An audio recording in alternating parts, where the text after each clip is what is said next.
Oh my God, wow, there's a couple people watching, but nobody said hello.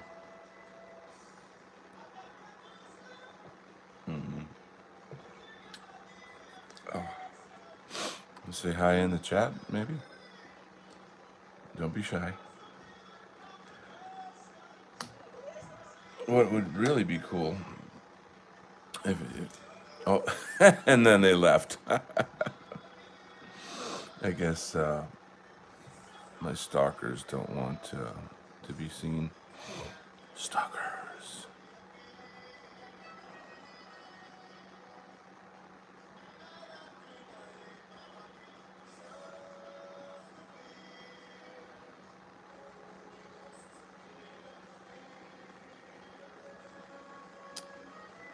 The life of a stalker.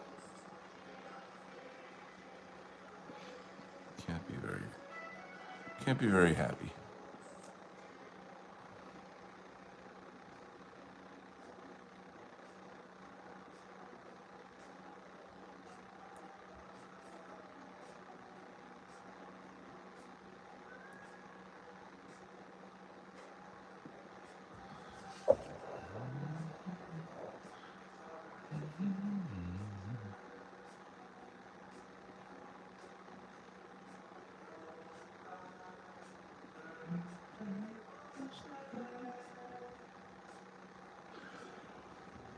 Excuse me. This chest cold is so persistent. Oh, it's been rough.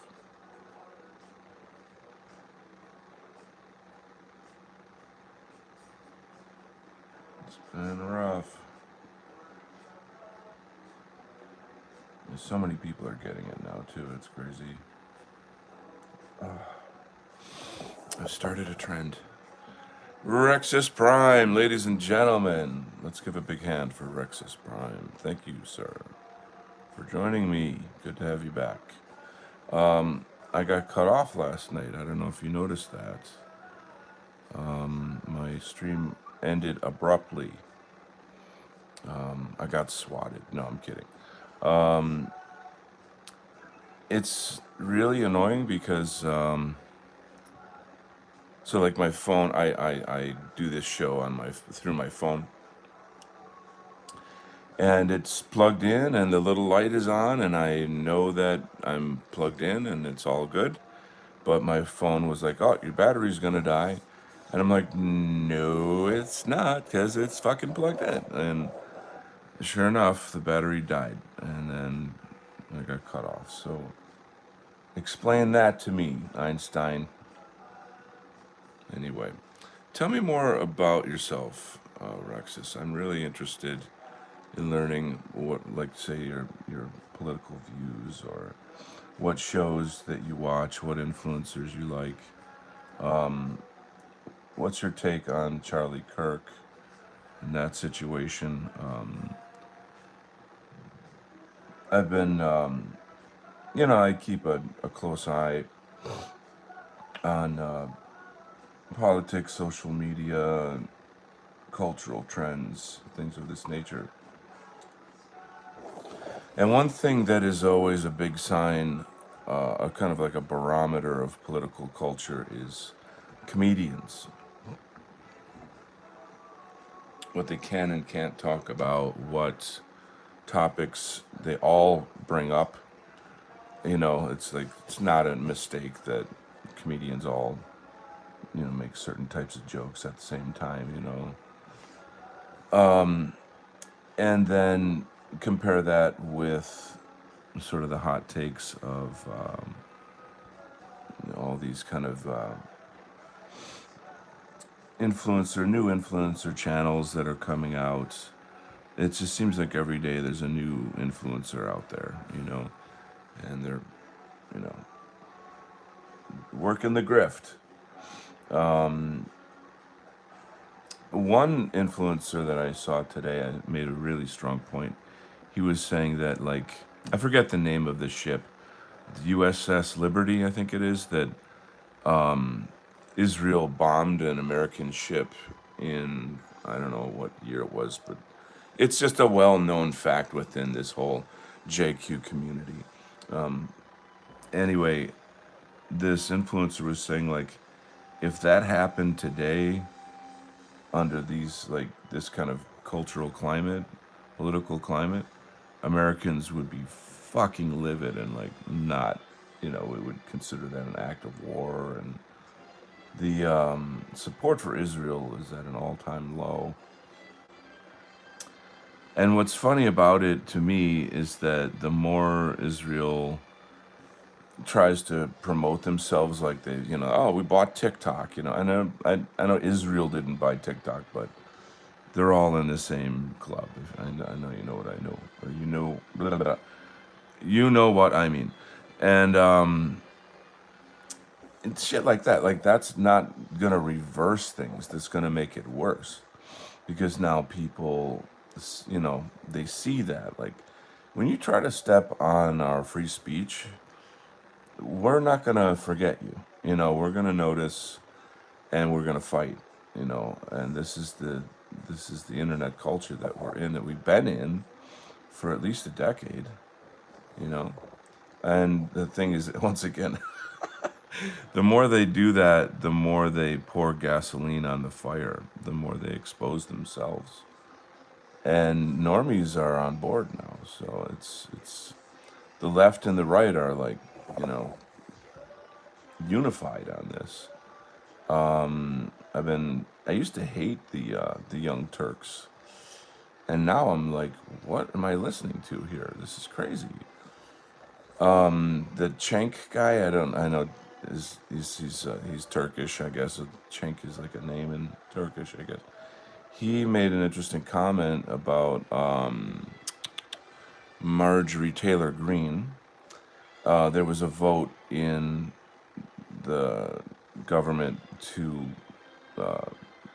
well, she basically wanted to stop sending money to Israel, which is like 3.3 billion or something every year. And the vote, of course, went through to send the money to Israel. The usual bullshit. And so it's just, once again, it's highlighting this shit. Like, she's talking about like how these children in Gaza need life-saving surgery. Meanwhile, we are letting pedophiles, Israeli pedophiles, go home on a free pass after they've gotten arrested. And it's just like, what kind of a fucking country is this? What kind of a fucking shithole? Yeah, I get angry and I start swearing. But you know what I'm trying to say. And so, like, when the Young Turks are saying, like, we support, Taylor Greene over AOC, like, what the fuck is going on? So he made some interesting points about that, like, where the fuck are the Democrats? Like, what's all this platform about human rights and equality? And then, when it comes down to voting time, they're just, disappeared, like silence. Pretty interesting stuff. Let's read some comments. Rex says, well, I'm a monarchist because my Norse pagan beliefs. Very good. I'd love to get into your Norse pagan beliefs. I've wanted for a very long time to understand this belief system. I have a lot of friends that consider themselves, I don't like to use the word pagan, I would say like Asatru or Odinist. Can you give me a word other than pagan? Maybe we can get into that. Also, didn't like Charlie Kirk, but he didn't deserve what happened to him. So I assume you're from England. I didn't know I thought you were American. Like, Americans don't say, I'm a monarchist, unless it's like a really fringe guy or something, because we obviously don't have kings. I'm not against monarchism, by the way. I'm just making a point. Heathen or Wotanist. Well, again, heathen, I think, is an insult. I see it as one anyway. So I think Wotanist, I'll start using that.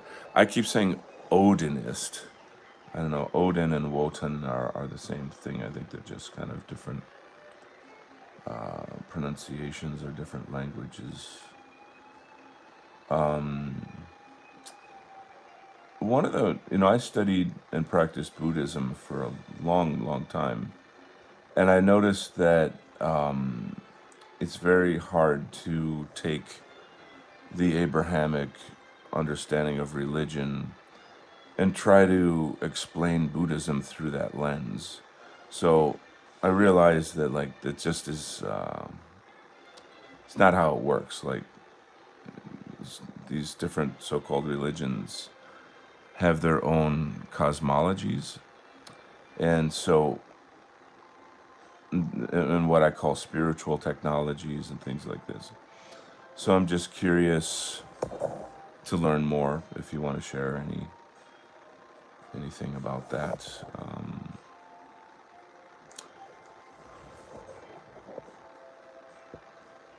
Oh, I am American. I'm very French.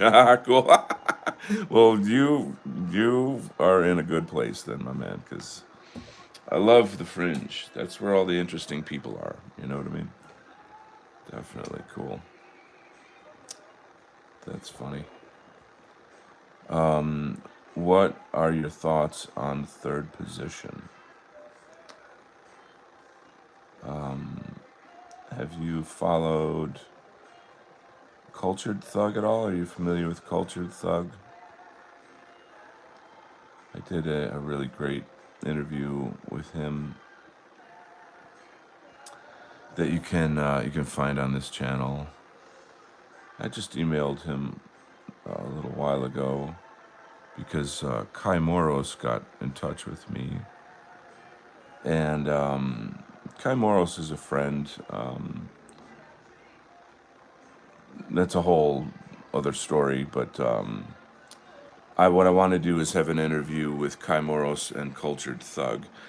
So Cultured Thug is, pardon me, I'm really sorry, but you gotta have to bear with me as I work through this chest cold. Anyway, he is, in my view, the top academic resource on fascism. So it's the name of my show is What is Fascism? And fascism is the Italian version of third position.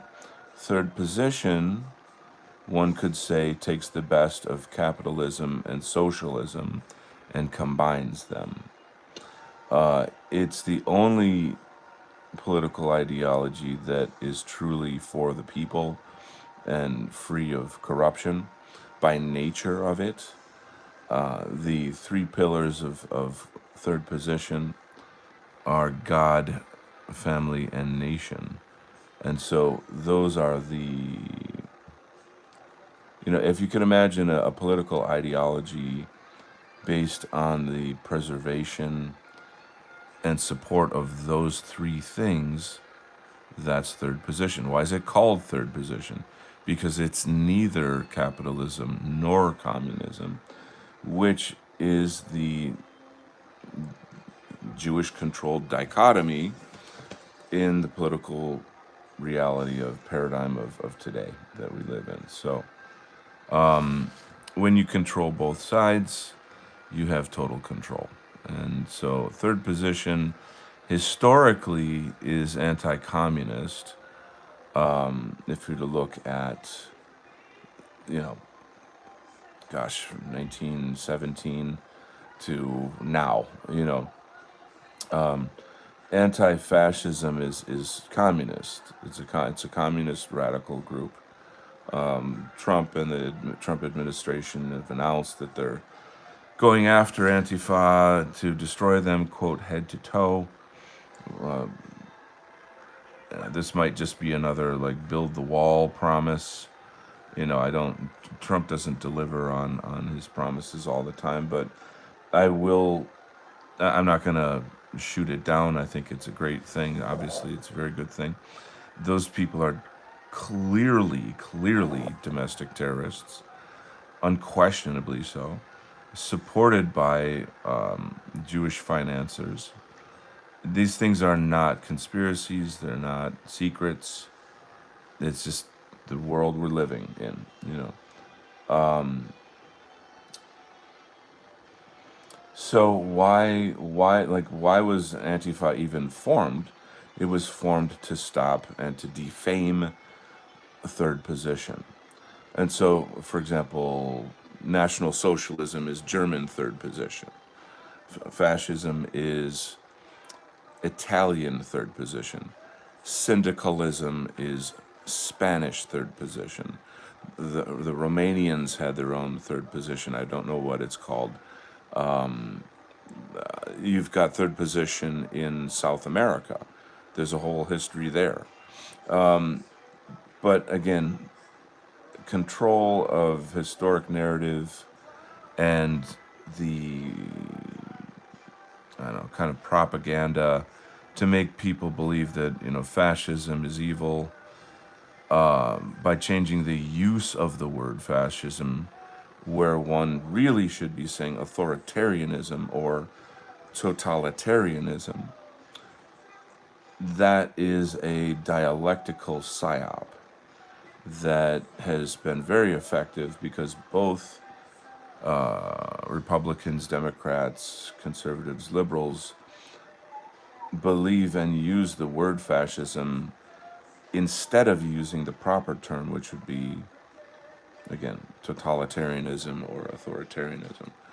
So, but you can say that, you know, if you look at the behavior of the American government over so many years, where they, you know,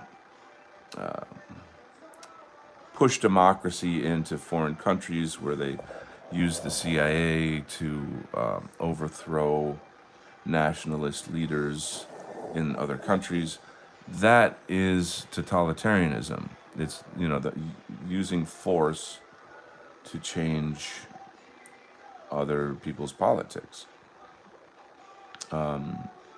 So nobody uses the word fascism correctly. What's really fascinating is that there's this fantastic, it's kind of like a Netflix show on the life of Mussolini. I just was starting to watch it yesterday. It's amazing. It's really, really aesthetically gorgeous. It's like filmed in such a beautiful, beautiful way. Wow. Like I just started watching it. It's all in Italian, so it's all like reading subtitles, which is not my favorite thing to do, but it's just like super well done. I can't get a bead on if they're trying to defame fascism or not, because it's kind of, so far it sort of kind of looks like here's here's an artistic rendition of Mussolini and Italy in that time, because they were very close to becoming communist, very close. Ah, God, it's so frustrating to think of all the things that the communists have done to our people, you know, within 100 years. But I mean, as an English teacher who worked in Asia, and you know, someone who knows people from the Caribbean, you know, it's not just Europe. Like, so many people have suffered by, you know, under communism in Asia and elsewhere in the world. You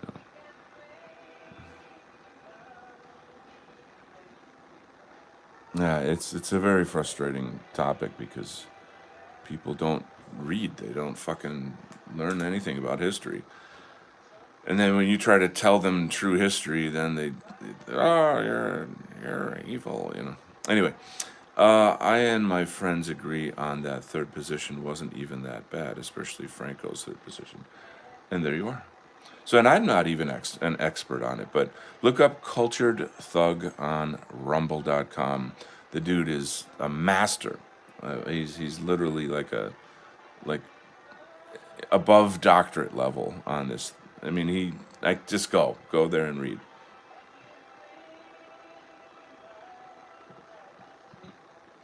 Oh, coffee. I love you. Mmm.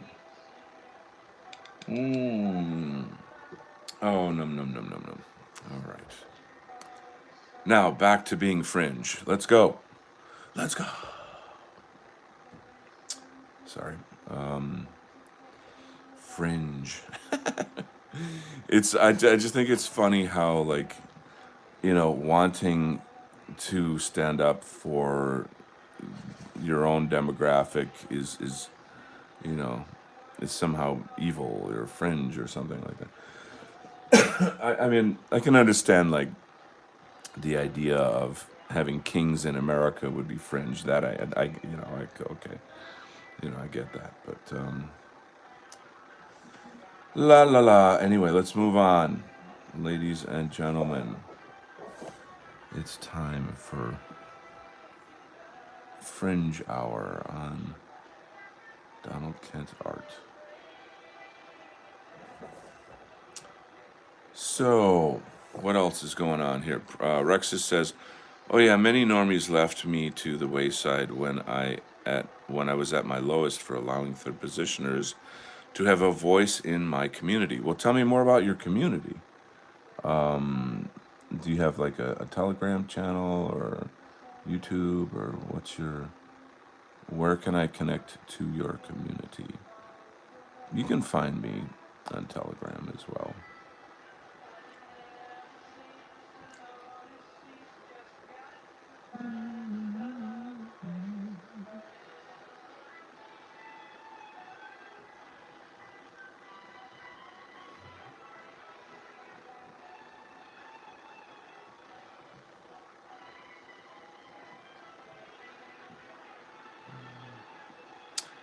We have a YouTube, sadly, no Telegram.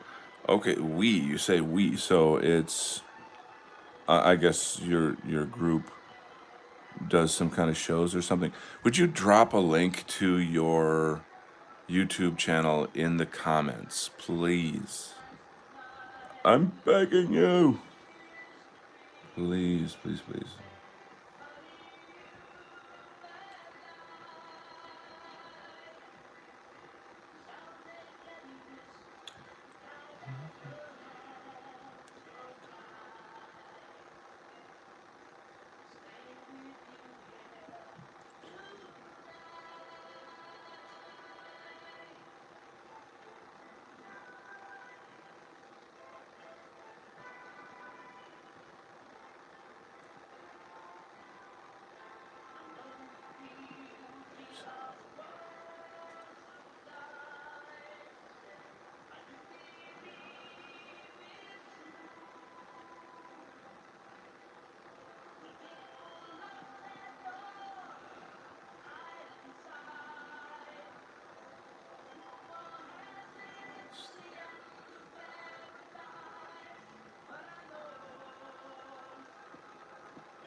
Okay, I kind of can't. I'm not modded. Oh, okay, yeah, but YouTube is that type of where you can't post links unless you're modded.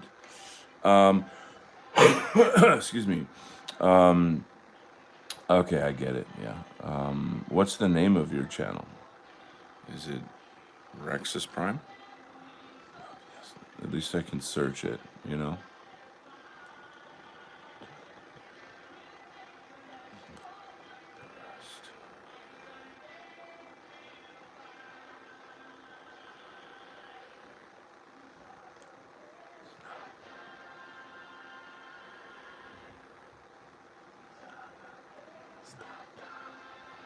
Rexus Prime, yes, okay. See? Oh, awesome, cool. Can you tell me a little bit about what you do on the show? Like, what are your, what's your show about?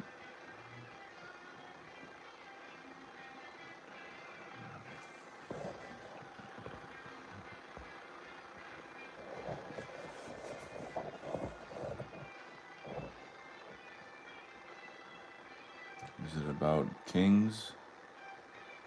The first American king.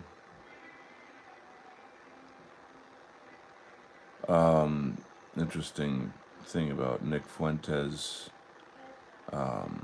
He just made a show in which he, or rather, made a statement, basically saying like history's going to look at Trump as the biggest con man ever, and that we on the right, we got duped. We got flim flammed, we got scammed, and it's a pretty, that's a strong thing for him to say, but simultaneously, you know, if you know, you know, kind of thing.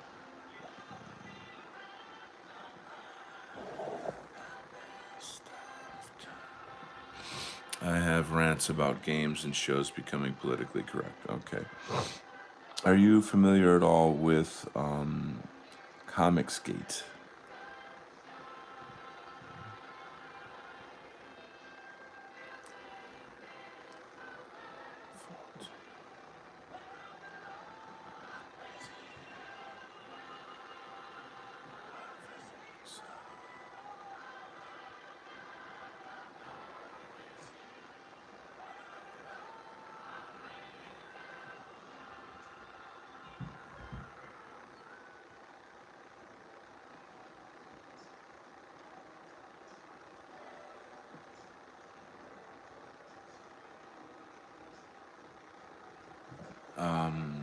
Very familiar with Comicsgate and especially Gamergate.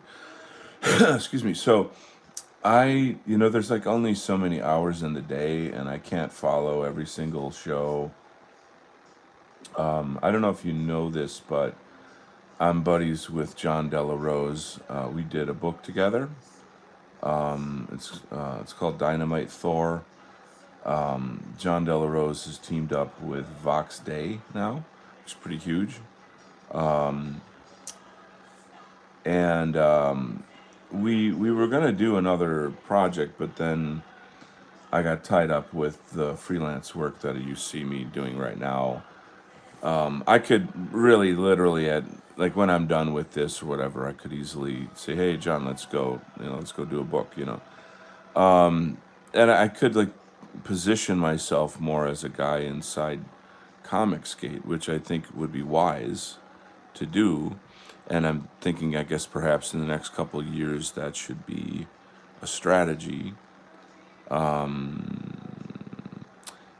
even said like, hey, I've got my own book, and I'd like to have that on, on the show with Vox Day. And he's like, hey, man, if you finish it, and I mean, he didn't mean to insult me by saying that, but it's like you got to finish the fucking thing. It's graphic novels for one guy with a full-time job to do is insane.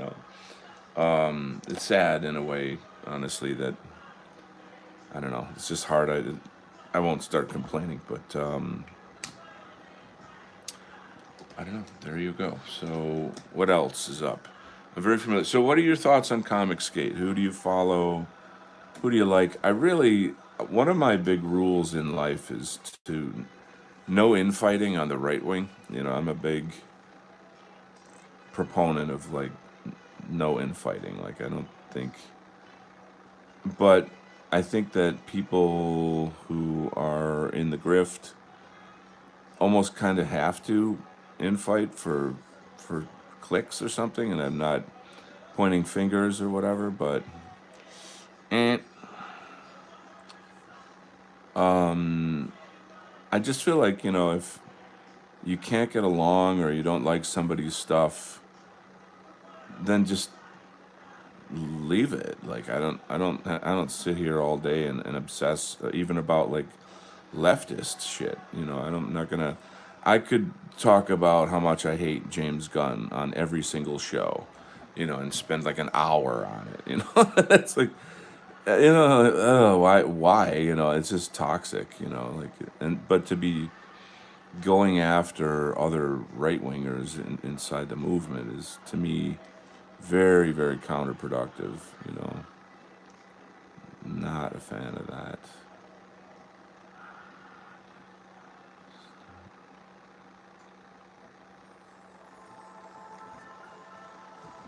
Uh, um, I don't want to be anybody's enemy. You know, I'm kind of like,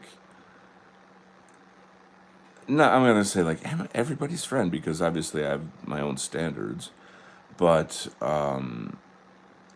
unless someone, and even if someone goes after me, they're like, "Oh, this Donald Kent guy, he's a fucking charlatan and bullshit." I'll look, this is bullshit, bullshit, blah, blah, blah. Then like I'll be like, "Hey, man, you know, why don't you come on my show and let's talk about it?" And the one guy who did that refused to come on my show, so it's like, all right, whatever, you know. Like I can actually be an adult and like talk straight and be like, okay, well, let me explain why I am the way I am or do what I do or which I do all the fucking time anyway, you know, constantly talking about shit or whatever and being this is why I think what I think, whatever. I guess it's just not good enough for some people.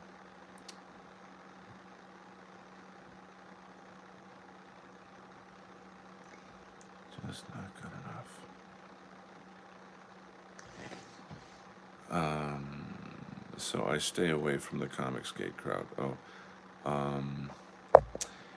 I like to think that the Gamergate and Comicsgate world are linked in some kind of way, but I don't know that all gamers read comics. You know, I think comics guys probably play video games, but not necessarily the other way around.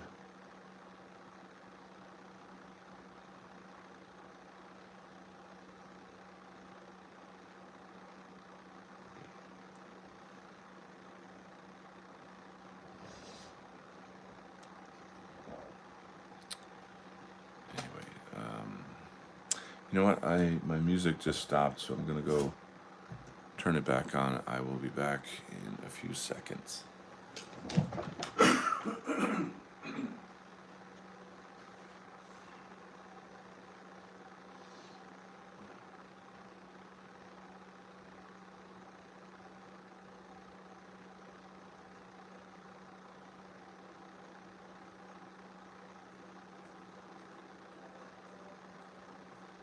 All right. And I think I'm due a refill on my coffee.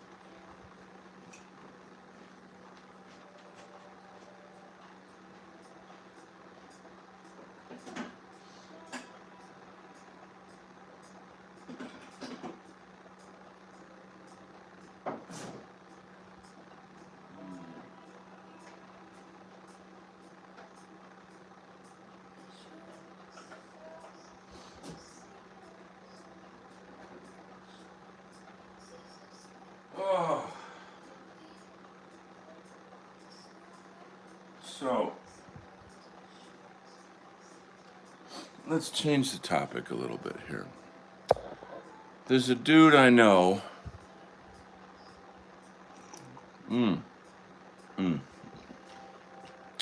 I would say he's a normie. Like I know him from like the house music scene. He's just an average kind of city dude. You know, he's not.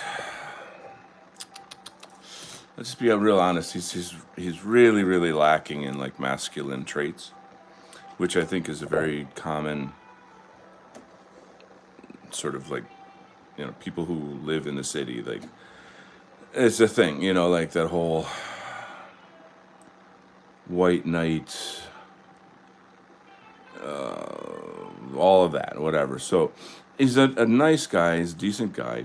You know, he's not stupid, but he keeps telling me about this girl that he's after, and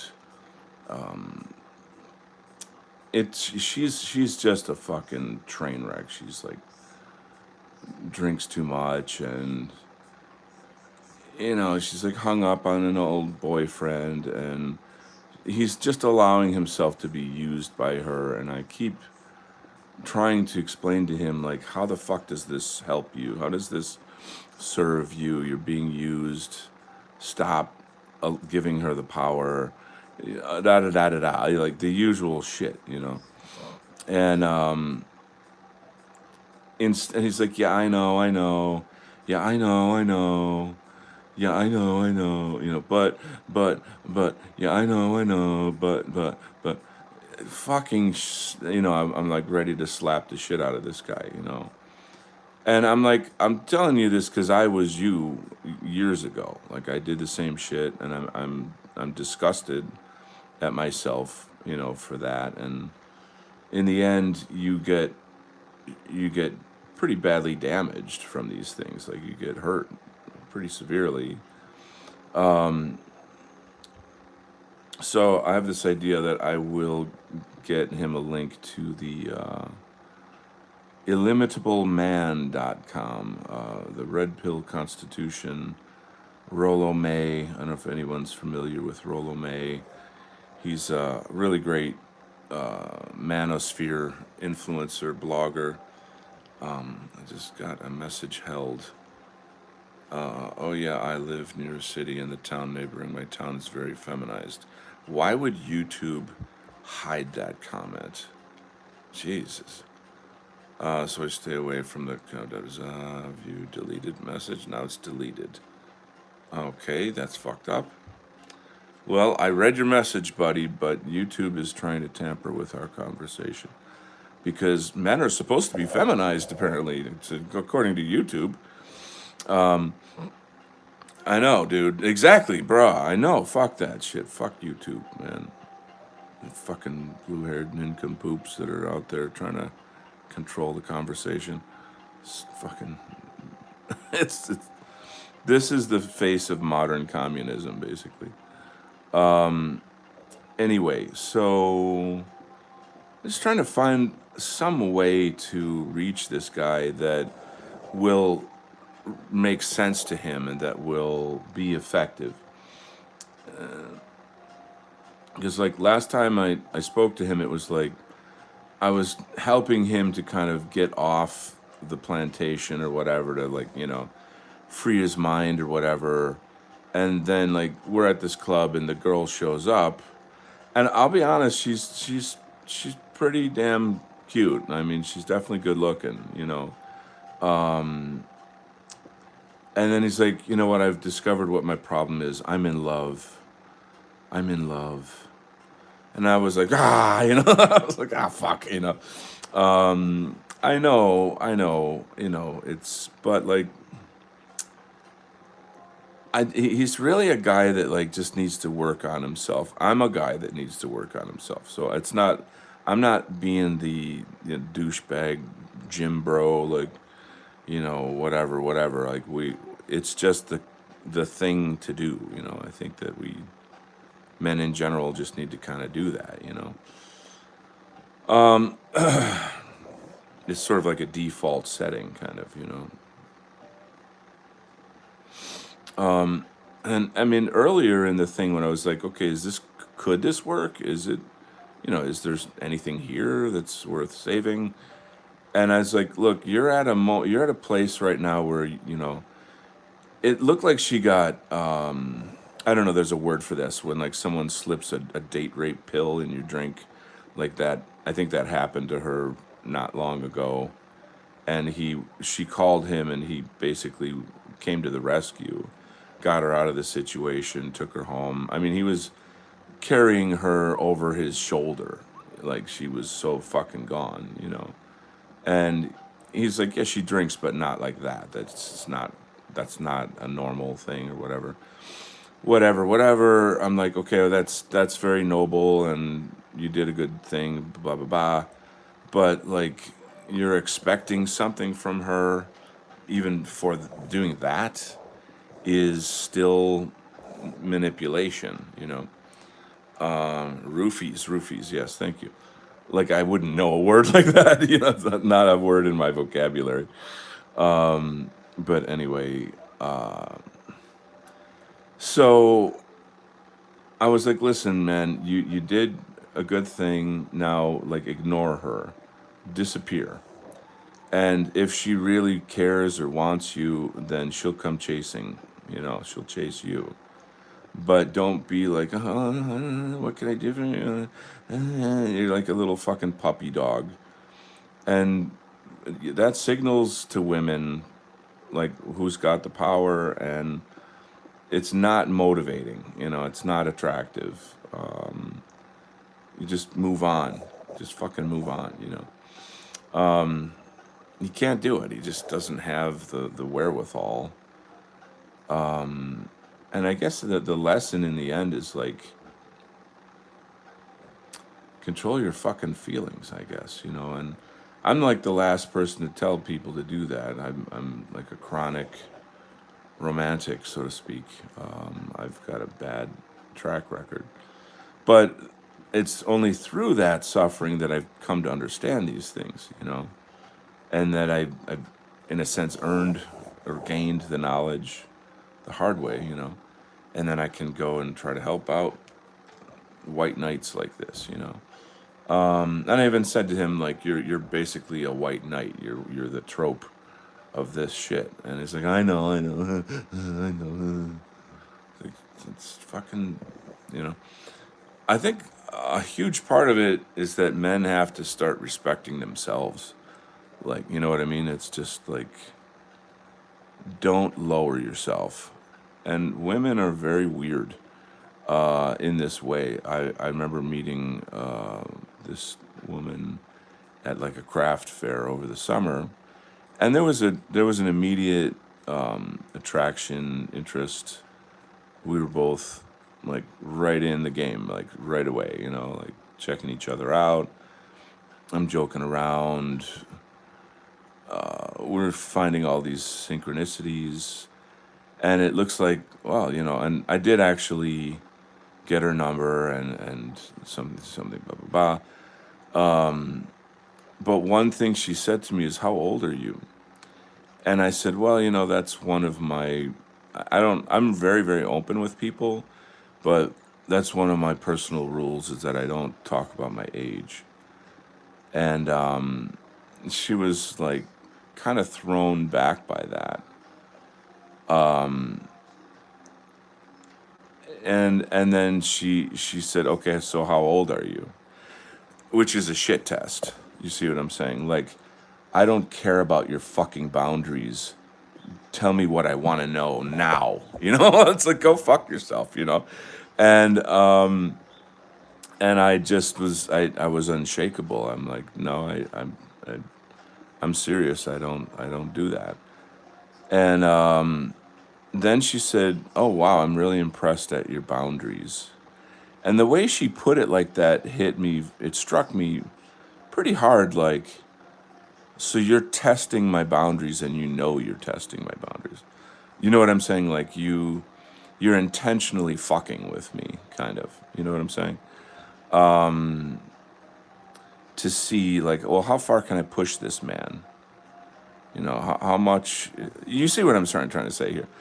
And like, I don't think that when men meet women, they're not thinking like, well, how much can I fuck with this person? You see what I mean? Yeah, men want to sleep with women, and I know there's a lot of dogs out there, and I get it, I get it. That's a different objective, and I think maybe, and I'm not all women and whatever. I don't just say those things, but it's sort of like, if I'm gonna sleep with you, then I need to know that I can like fuck with your mind so that I can get what I want when I want, and like if you're not malleable and like, if I can push you around, then I'm not going to give you, you know, the prize, so to speak. That seems to be the exchange, I guess. It's horribly cynical, and it's not the kind of relationship I want to be in. But it's an observation. You know what I'm saying? Yeah. And if I'm wrong, then show me I'm wrong. I'm. I want to be wrong. Please, please prove me wrong. Let's read some more comments here. We got like six people here, but only one person knows how to speak English in the chat. So that's sad. I wish my other viewers would say hi. Yeah, it comes with the manosphere stuff. I appreciate, I associate with many manosphere types, and I think it's part of the reason why I'm shadow banned to the point that I don't on Google search engine. Wow, fuck, dude. I hate it when they do that. Don't appear. I hear you. Roofies. We've got another hidden message. Let's see. I'm going to show the hidden message. Hello to Eddie K. Thank you, Eddie. Eddie, are you in the UK or United States? Just curious. Rexa says many of my ex-friends are in online relationships, and I warned them Germany. Wow, dude, awesome. Awesome, man. I love Germany. I have a certain Uncle A in Germany. I don't know if you know him. He's my favorite German. Anyway, God bless Germany. Germany will rise again. So let's read Rexus Prime. What did he have to say? Oh, Circus Cult is here. Yay. Hold on. So many of my ex-friends are in online relationships. I warned them that it will never work. They're sadly overly emotional and very white knightish. Yeah, that blows crap. Circus says, playing Space Marine 2, so just listening. I hold up the last two streams, so taking a break. All right, good to have you back. Curious about your drawing. Well, ask away, my friend. I have all kinds of things to share. Give me. I'm gonna show you my art book. I'm gonna pull that out and give you guys a little show. Hold on a minute. This is on Amazon. Excuse me. So you guys can find my book on Amazon. Imperium Calling, The Art and Poetry of Donald Kent. Eddie, are you an artist or an aspiring artist, illustrator, anything of that nature? So this is some work I did for the Biz Archives. This horror fantasy illustration work. I'll show you a little bit more of that. Sort of a Conan thing going on here. So like I'm basically a sort of illustrator, content developer for freelancer for people in the dissident right wing, far right. I've worked with different publishers, but I also do fine art and conceptual art, portraiture, things of this nature. I was an art teacher for many years.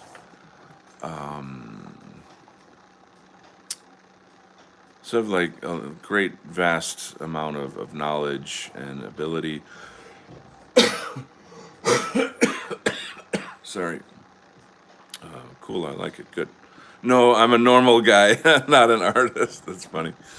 I'm just a normal guy from Germany. Anyway, here is the Romans sacking the temple at Jerusalem. This is actually a replication of a famous painting. Let's see what else I got in here for you. Some of my comics is in here. It's from previous publishing. Yeah, I'm thinking of going with Biz Archives with my Zapperish short stories. I strongly recommend that. Oh, Eddie's, I'm American, by the way. Oh, okay, I misunderstood. You said German. You're German American. Okay, that's fine. That's fine. So yeah, I did the Dynamite Thor with John Della Rose, and this is some of the artwork for that. I could probably zoom out a little bit. Oh, Armenian. I'm sorry, I'm Armenian. I didn't read that correctly. Okay. I apologize. My fault, Eddie. A question for you, Eddie. Are Armenians white? Do you consider yourself white? Interesting question, huh? Right, no problem.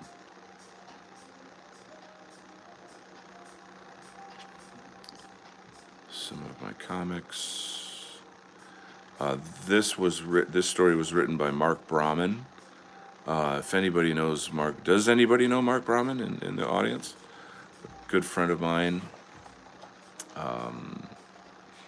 The other one that I showed you was from John Della Rose. Some pages from John Della Rose. You know, it's a there's no, how do I say this? This one here was by Kai Moros. He wrote this one. So it's my opportunity to show and promote the people that I've worked with. So, for example, and then there's my comics here, but at the beginning of the chapters, I have a section. Hold on a second, I'll pull this up here. For example, this whole page is about Mark Brahman's work, racial esoteric moralization. Of course, I cite his website and his influence on me, which is really important. This is how it works. We're all kind of overlapping and tied together with a mission. Like this is side by side with Kai Moros. Kai Moros has got to be one of the greatest revolutionary speech makers in our time. I'm kind of shocked that like he's a friend of mine and he emails me and stuff, and like we've talked on the phone and stuff. John Della Rose is one of the top guys in Comicsgate. So if you're an artist, you want to show off these affiliations. You want to promote the people that you've worked with. It's the nature of being in a freelance relationship with these other writers and thinkers, philosophers, etc. Anyway, so that's something I'm really, really proud of. There's just some other illustrations. I published in White People's Quarterly. Unfortunately, they're not around anymore, but they were a really amazing publication for quite a while. I've published with Countercurrents. I don't know if you guys know Greg Johnson, but he's not the author, he's the publisher. The author that I've worked with is a guy named Spencer Quinn. I've done a few interviews with him on this channel. You can look back in there. I did the promo graphic for No White Guilt. You guys must know Jason Kuna, No White Guilt. He's a big influencer in our sphere. This is published by the man, the legend, Dave Martell. This is part of his Bizarre Archives Presents series. So, this is my career. It's like if I were an actor, I would talk about I worked with Martin Scorsese or Robert Eggers or Michael Mann or whoever, like you would have, you can't untie your work from the writers and the publishers. If you want to show your work, you have to share that, Obviously, it's just really about giving credit where credit's due. You know what I'm saying? So here's some of the fine art pieces. I lived in Asia for 5 years. So I did Asian style painting, classical painting. But this is in oil on canvas. So it's kind of my attempt to merge East and West in art. And then there's a conceptual art that I do, which is really like visual poetry. Anyway, Imperium Calling, the art and poetry of Donald Kent. Find it on Amazon. There's also a link to this at the homepage of this YouTube channel, so of my YouTube channel that you're at right now. So check them out. All right, ladies and gentlemen, let's get back to work. Hold on, I need to get back to the comments. There's a lot of comments here.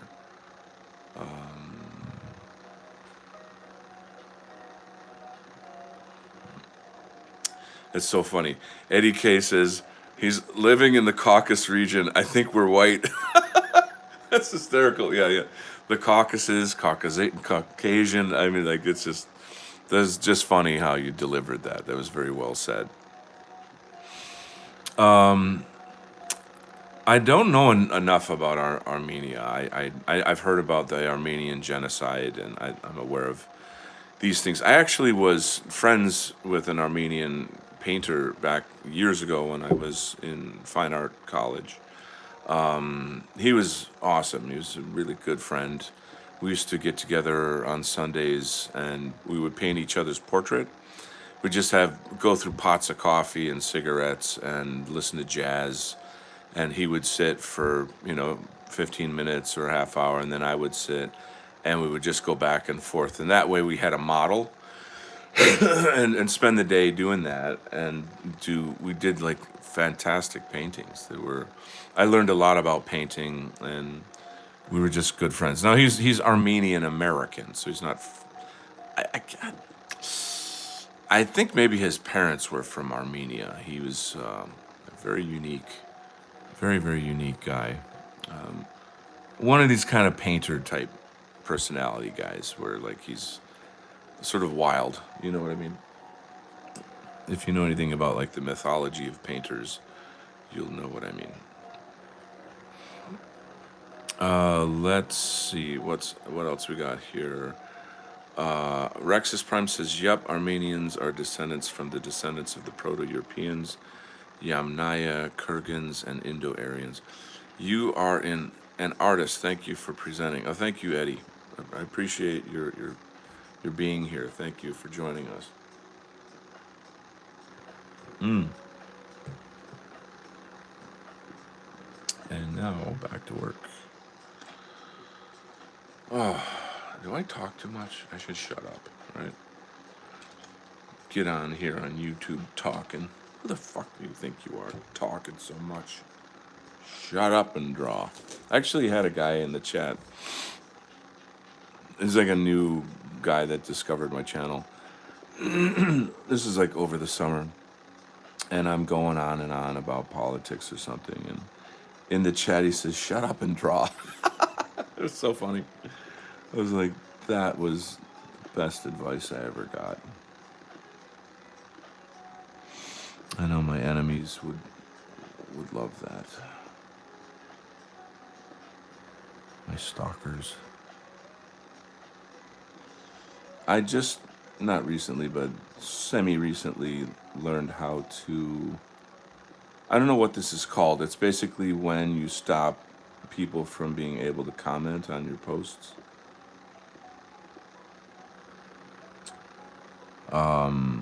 The weird thing about it, though, is that whoever's commenting, they click post and they see that it's posted, but they're shadow banned. Like nobody else can see their post, So they don't even know that nobody can see their post.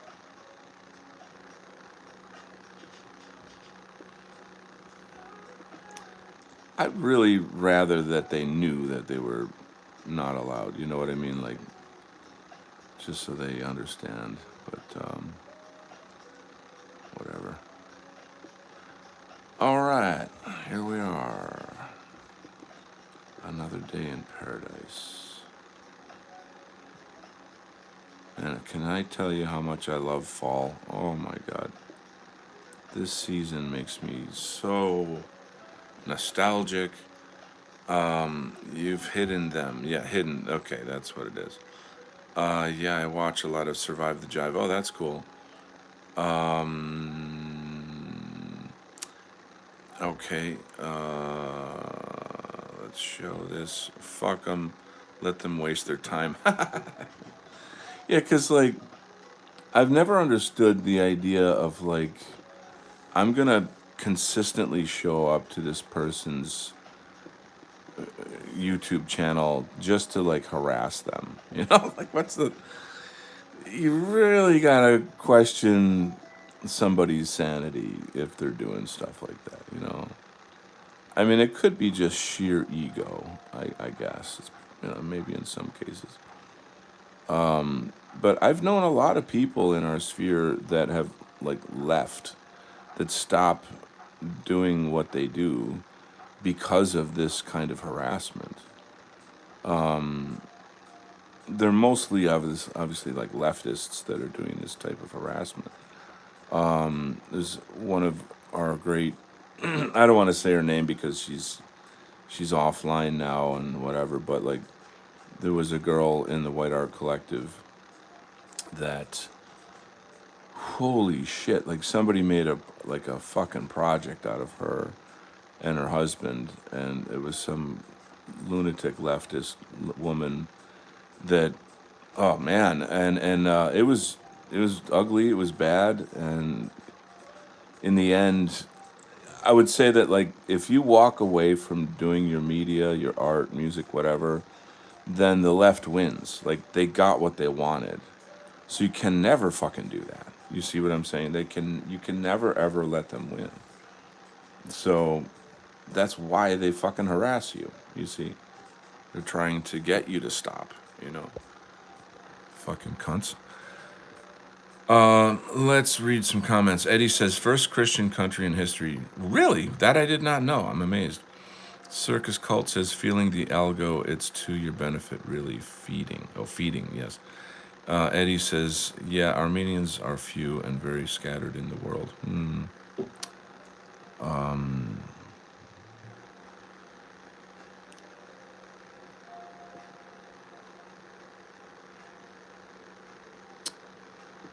Well, I have very fond memories of my friend. I mean, it was some years ago, so what was weird is that, you know, I finished fine art degree in college, and kind of that guy moved to New York City, and because it's like if you're an artist, you got to move to New York City. That's the fucking mythology of being an artist.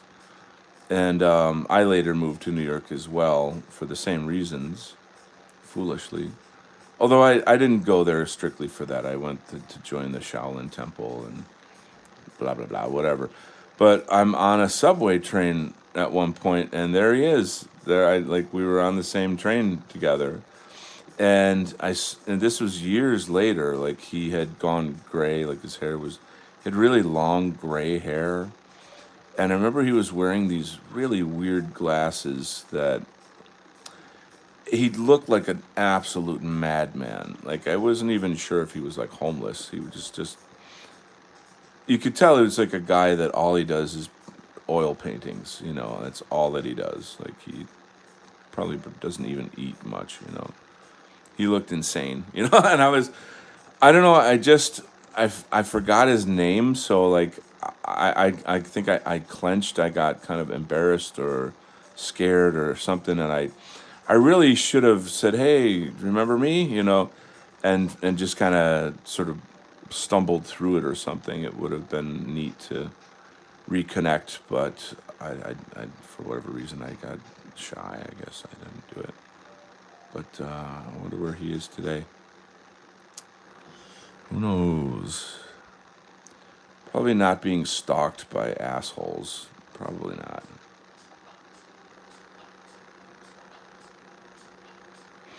Like, do you really think that insults are gonna stop me from doing what I do? Like, do you really think that I'm made out of like eggshells? It's fucking gay. Anyway, ultimately, I think that just shows like a lack of self confidence. Because like, why would you need to do that to anybody? For really any reason. I'm gonna lift myself up by pushing you down. Oh, okay.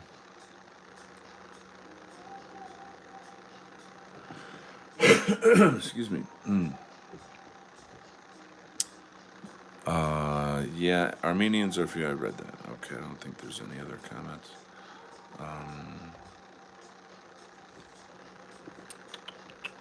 Shadow Band. So now that would make a great name for a band. We'll play on words there. There you go, a far right band called Shadow Band. Oh my God, I'm so clever. Oh my God.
All right, time for some coffee.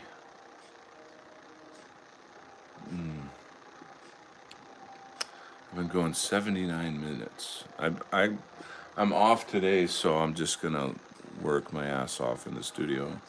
I do teach kung fu this evening though, so I'll be heading out later.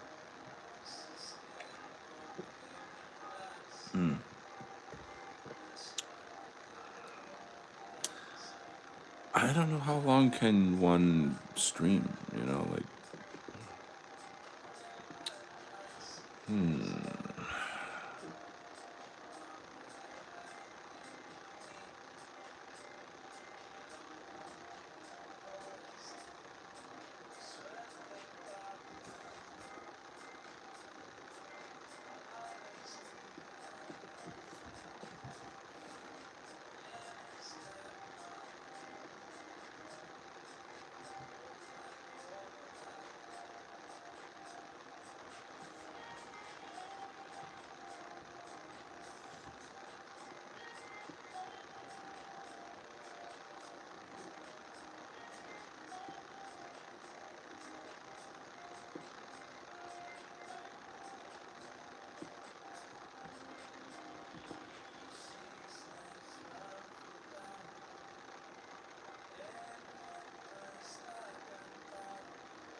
let's see, feeding the Armenians.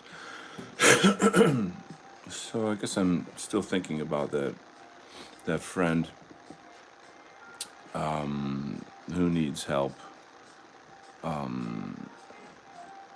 How do you break the spell? I mean, how do you get a guy to stop acting like a fucking white knight and allowing himself to be used for the hope of a drop of love?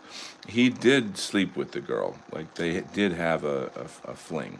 So it's not like, it's not nothing. There was something there.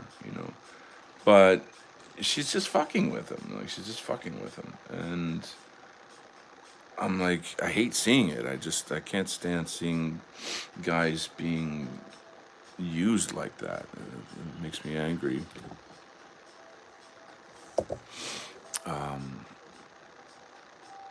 Self control is just so fucking central to being a man. You know what I mean? In so many different ways. And I always like I hate talking about stuff like that because I don't want to come off like I'm perfect. I'm far from perfect. You know, those are just the struggles.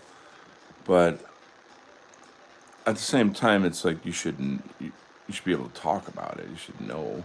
You know.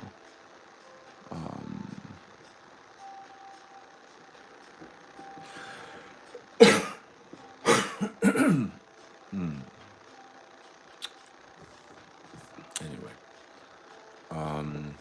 because I'm like, if I just like, oh, you know, go to this website and read these articles, like that's that's fine. It helped me, but is it going to help him? You know what I mean? Like he seems like he's really down the rabbit hole. You know, he's really drunk on this fantasy of being with this girl. And to be honest, in my opinion, she's just a piece of shit. Like I can't stand these women that are like single moms that get super fucking wasted on the weekends and you know find these beta males to lead them around by the nose and give them hope that they're gonna somehow, you know, love them. And then, I mean, when I first met her, they were on a sort of a, not a date, but like, hey, let's go to the club and I'll meet you there. And you know, which is, you know, considering that they had already been together or whatever, you could see that the guy was clearly trying to, you know, keep the momentum going. And he like went off to get a drink and then she started flirting with me. Now at the time I didn't know, you know, they were a thing or whatever. And I wasn't really flirting back just because like she's not my type. But you don't not notice these things though. You know what I'm saying? And I'm not gonna say that to him because I don't want to, you know, cause him any pain. But yeah, it just it angers me. It really angers me. There's it's there's a culture of women today. It's a culture. So what I'm saying is it's like specific types of women in that culture. So I'm not saying all women, but there's a culture of women, and it's very much like a thing that you see in cities. Like you don't, I don't know if you see that maybe so much in the country, but where traditional roles still exist or what have you. Anyway,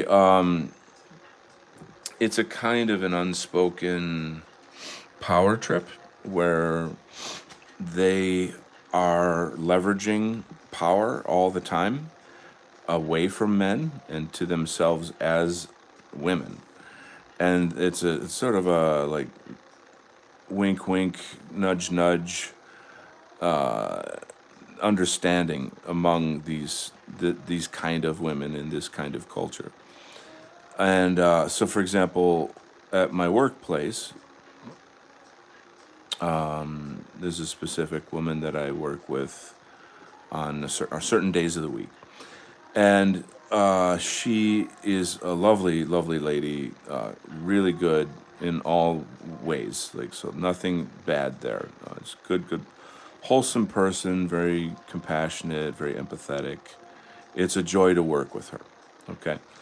Her coworker in her department is the opposite. She's like a feminist bitch who like has all the right bumper stickers. You know what I'm saying? How like these fucking cunts have to like proclaim to the world like, you know, their political views or what have you. You know what I'm saying? I'm sure you guys must know what I mean. And that's a big like I'm actually grateful for that because it's a warning. It's like, okay, watch out for this bitch. You know, like stay away from her, you know. And then so when I go into that office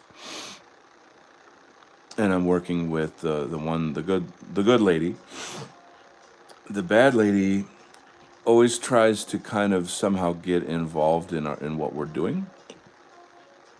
Not always, but like when she's available, when she's not working on her own thing. And I see she uses this like quasi flirtatiousness with me.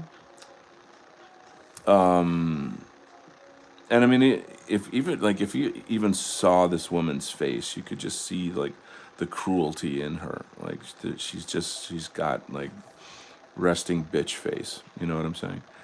And I don't like. I already know her type, so I already know not to engage. You know, just be polite, and but like the bare minimum of communication. You know what I mean? And just focus on the other woman that I have to work with. You know, so I've kept myself off the sort of not off the radar, but like out of trouble, if you want to put it that way. Not in a situation in which this bitch can fuck with me. Okay. So pardon me. So I'm at work the other day. Sorry. And there's this guy in there. He's a bit older. I don't know, probably 60 or something. And he's working with her, and I forget what brought this up. It was some kind of they were having some casual conversation, and he was talking about having to spend some money, extra money on something like a trip or something. And then he said something to the I can't really, I'll just have to paraphrase the conversation. This bitch woman, she starts saying things like, "Oh, you have to check with your wife first about, you know, making those expenditures because she controls the money." And this guy is very cucky, very beta male, and kind of like, "Yeah, she's in charge of the money." Just a real weasel, you know. And the the types of things that this bitch was saying to him was like drawing him into her little verbal trap, her little mind game. And I know the tricks, I know the game, I know how they operate, and he just walked right into it, you know. And there's like some other women in the office that know the game, you know, like they know these games, you know. It's not a thing that men do. We don't try to like entrap women into like little games where we humiliate them in public, because that's just not what men do. Okay. So she walked him right into it, and then the cackling, like, do you know what I mean by cackle? Like it's a type of a witchy style of laughter that's like really openly evil, like openly just taking incredible pleasure in how this man has been completely domesticated, and that like he's just essentially the slave of his wife. Like, you know, yes dear, I work for you, I make all this money, I suffer, I work hard, but then I have to get your permission to use my money, you know. Yes dear, like that shit. And the enjoyment that this bitch got out of that made my fucking blood boil. Like it made my blood boil. So my new thing is I'm literally ignoring this woman, like as if she is totally invisible. Like I won't acknowledge her existence at all, which is rude. And it is rude to do that in like an office situation, you know. So she's not stupid, you know, like these women are very, very plugged into like social energy and behaviors. So I don't know quite what to make of it. It's kind of a game, you know, it's like the next thing that she'll do will be like, okay, well, and since I can't fuck with you, I'll fuck with the woman that you work with and then try to, you know, get at her to get at you. Do you see the kind of person I'm dealing with here? And the woman that I work with, like, she's really not that savvy to this kind of manipulation to these type of people. So she's going to be an easy target, you know. It's bad. It's bad. So I have to kind of figure that out. I got to sort of look out for her in a way, you know. But like I can't like I hate this bitch. Like I hate her bad, you know. I really really do. And I'm not ashamed of that. I know it's not spiritual. Hate has no home here, you know, but I think it's hatred is just it's a thing that we do to protect ourselves. If I didn't hate her, I would be open for her abuse. My hatred of her keeps me away from her and it defends me. So hatred is a defense mechanism. It's a survival mechanism. Hatred does have a home here in regards to that kind of fuckery, you know.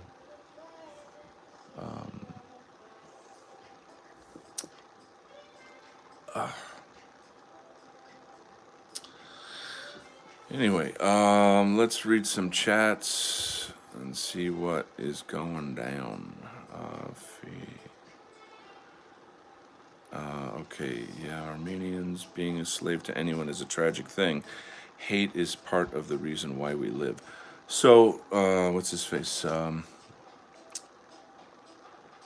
forget who the reference was, but Kai Moros does a really good speech on hatred and like the importance of hatred. And it's he's Kai Moros, so he's radical,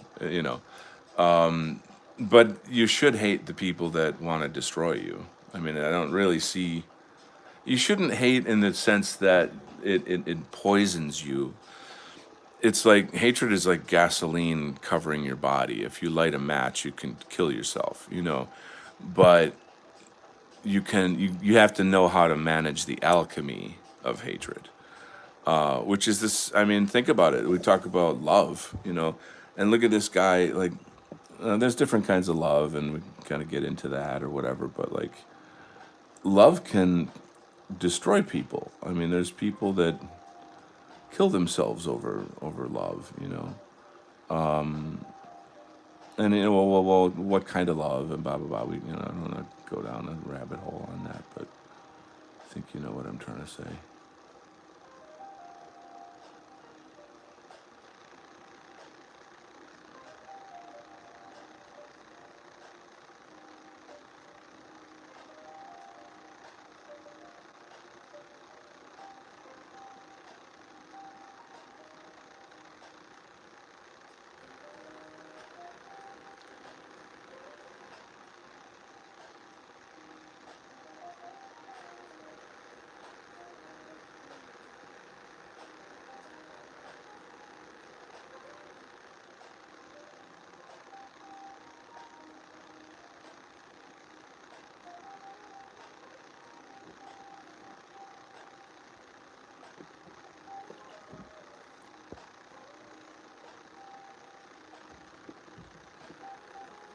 James Chilson is here. Welcome, James. Are you drawing a comic? Yes, sir, I am. Everything, Rexus says, everything has a pro and con. Hatred is not a complete con, nor is love a complete pro. That, wow, holy cow! You just owned it. Okay, thank you, sir. You just, thank you very much for that. I appreciate that. Well done. Oops.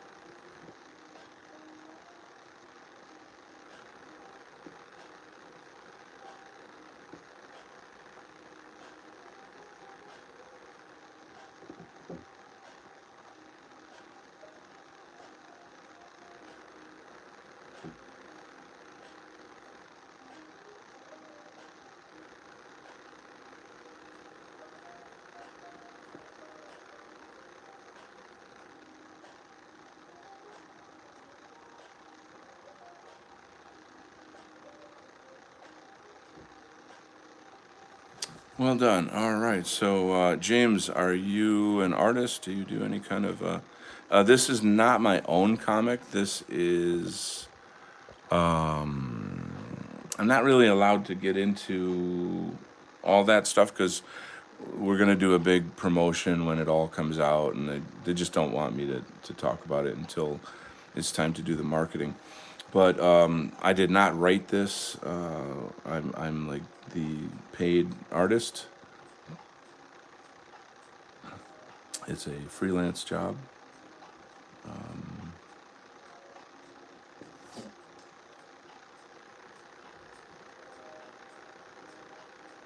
I have my own comic that I am working on that you can, like, if you scroll around, if you look at the Militiaman and MAGA Force playlist, you'll see my book, and you can enjoy those shows.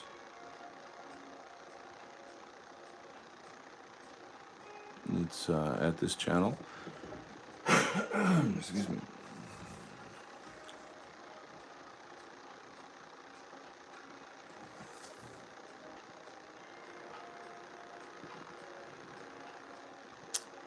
Wow. Mm,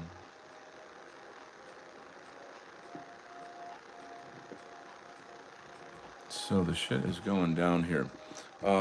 Maybe I can pull up some other pages from this book and give you a little show, a little bit of a background. This scene here is kind of a weird. It would take some time to explain everything, but this main character, he has a suit that has like kind of transformative nanotechnology, and excuse me, he's like riding this female robot who's got these rockets, or rather these. She can fly. Okay, so anyway, he like forms a kind of an outer rocket around himself, and then there's these two bad guys that have like fire powers, and they are trying to attack them. Something's going on here. Da da da. Since the suit has the ability to morph these little nanotech particles, he makes like his face come out of the metal, and then sort of talks to them. But he's inside here, and this female villain is flirting with him, and so the female robot in here, she gets jealous, and it's just like there's definitely a lot of comedy in the story. These are some older pages, a lot of exposition, a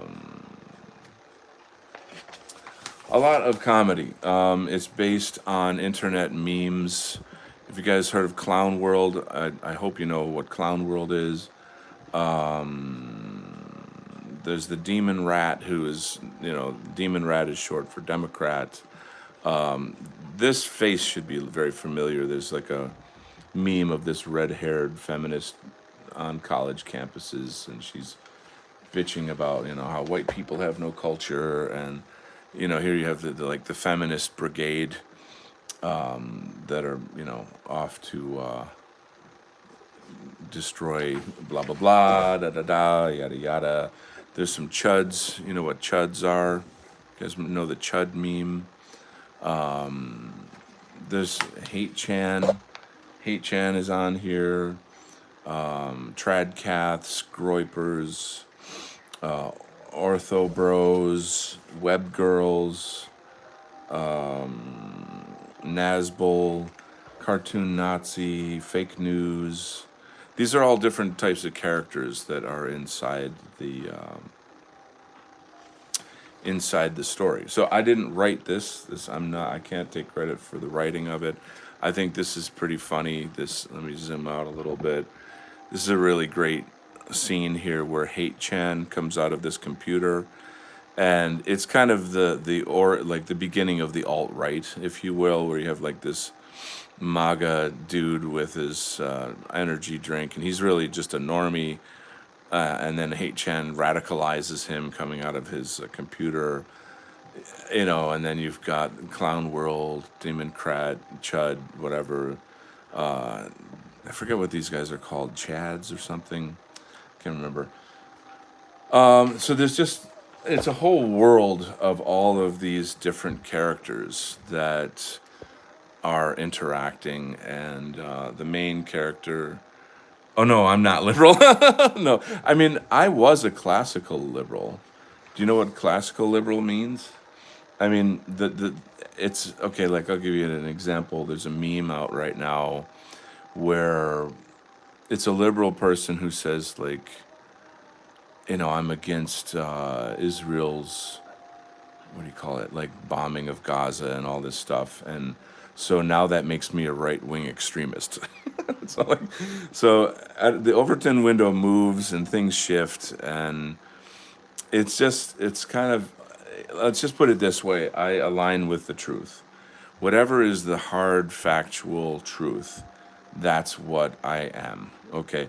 So there was a time in the past when, to be liberal was to liberate, was to be for, progress in terms of, you know, new ideas and things, whereas conservative is to conserve tradition, to conserve values of a culture, blah, blah, blah, blah. And so now the whole left right dialectic is, in reality, it's a double play. It's an illusion of versus right to create division against each other, so that we're not unified against the Jews, against who control the media, politics, blah blah blah blah blah. And if you're not clued in on that, then you're not paying attention. I mean, even liberals know this now. We're in a massive, massive political paradigm shift. Rexa says, I think I have a comedy story series idea. Though it's removed from politics, I'm taking inspiration from, help me out here, RVB. I know, I should know RVB, and I'm forgetting. That's a guy in Comicsgate, I think. If you don't know what it is, it's funny, and I recommend watching it. RVB, what's RVB? I'm sorry. I'm not as cool as you. Red versus Blue. Okay, it pioneered machine cinema as a filming genre. I don't know about that. I'm not cool, so I gotta look it up, and I will be cool just like you. Okay. So thank you for enlightening me. And now back to drawing.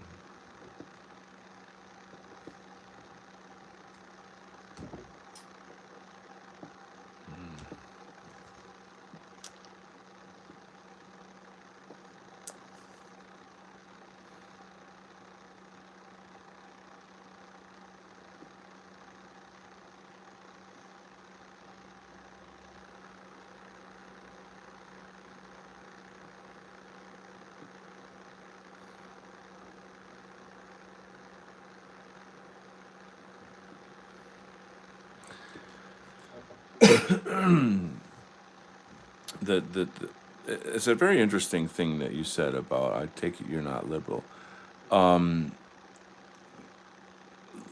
It's just weird how like liberalism is sort of the default setting of so many people who just really adopt the views of the masses. They don't question anything. Of course, liberal views are very much echoed over and over in mainstream media. You look at like Bill Maher and you know Stephen Colbert and just all of that liberal media shit, Saturday Night Live, da da da, on and on. It's it's an echo chamber of a certain perception of morality and what's right and wrong, and it's all written by the same people with one interest in mind, and that interest is white genocide. And to someone who is what we would call a normie, oh, that was the light. That sounds like a wild conspiracy. Like you're out of your mind. How could you possibly believe such a thing? Oh my God, I can't believe that you said that. Oh, well, there's this thing called the internet, and when people learn to use it, then they figure shit out. And here's the deal: in the age of information, ignorance is a choice. So it all boils down to identity. Like people who are, you know, leftist, liberal, whatever, those are not necessarily the same thing. They can't separate identity from political truth. If so, what they're looking for is consensus, not for truth. So if somebody says, gays should be able to adopt children, then they'll look around at each other for consensus. Like, do we agree on that? Is that correct? And then when their progressive overlords signal them and give them the signal, then oh yes yes yes yes yes yes yes yes yes yes yes yes yes, yes. And that becomes truth because everyone agrees on it. You see, which is mob mentality. That's not truth. That's intimidation. To be honest with you.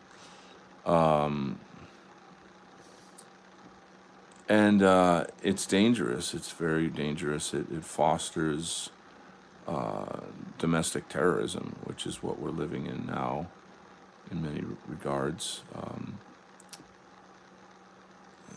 Anyway, that's a deep topic. A lot of people have written on it and commented on it and vlogged on it, and it's been around for a long time.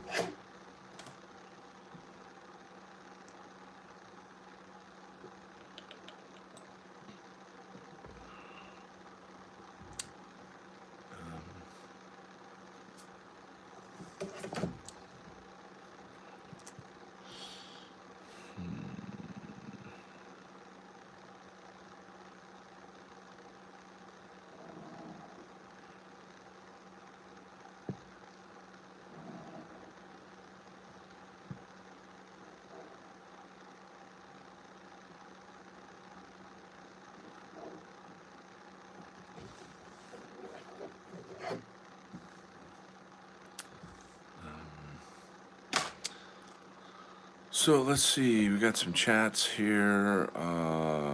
James says, I don't know if this is personal because some people think so or don't, but are you a Trump supporter? I completely understand the goal to separate both sides, and it's unfortunate. Excellent. Good question. I am no longer on the Trump train. Back in 2016, when there was the election and they had a choice between Trump or Hillary Clinton, I can remember talking with my friends and being like, we can't let Hillary Clinton win. I mean, it was the WikiLeaks had already come out, and we all knew it'd be the end if she were like, this monster. There was just no way that was an option. But then we thought, but Donald Trump as the alternative. What? We're like, this is what kind of fucking timeline are we on here? This is wacky.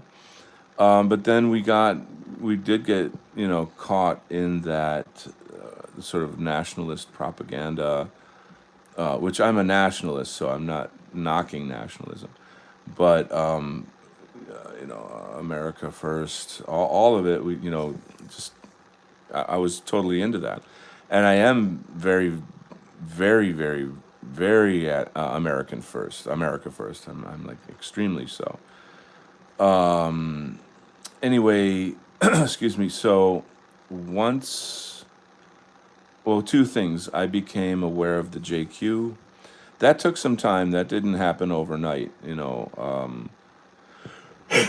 pardon me, when you start to unveil the reality of the JQ and all of that, it's a hell of a rabbit hole to go down.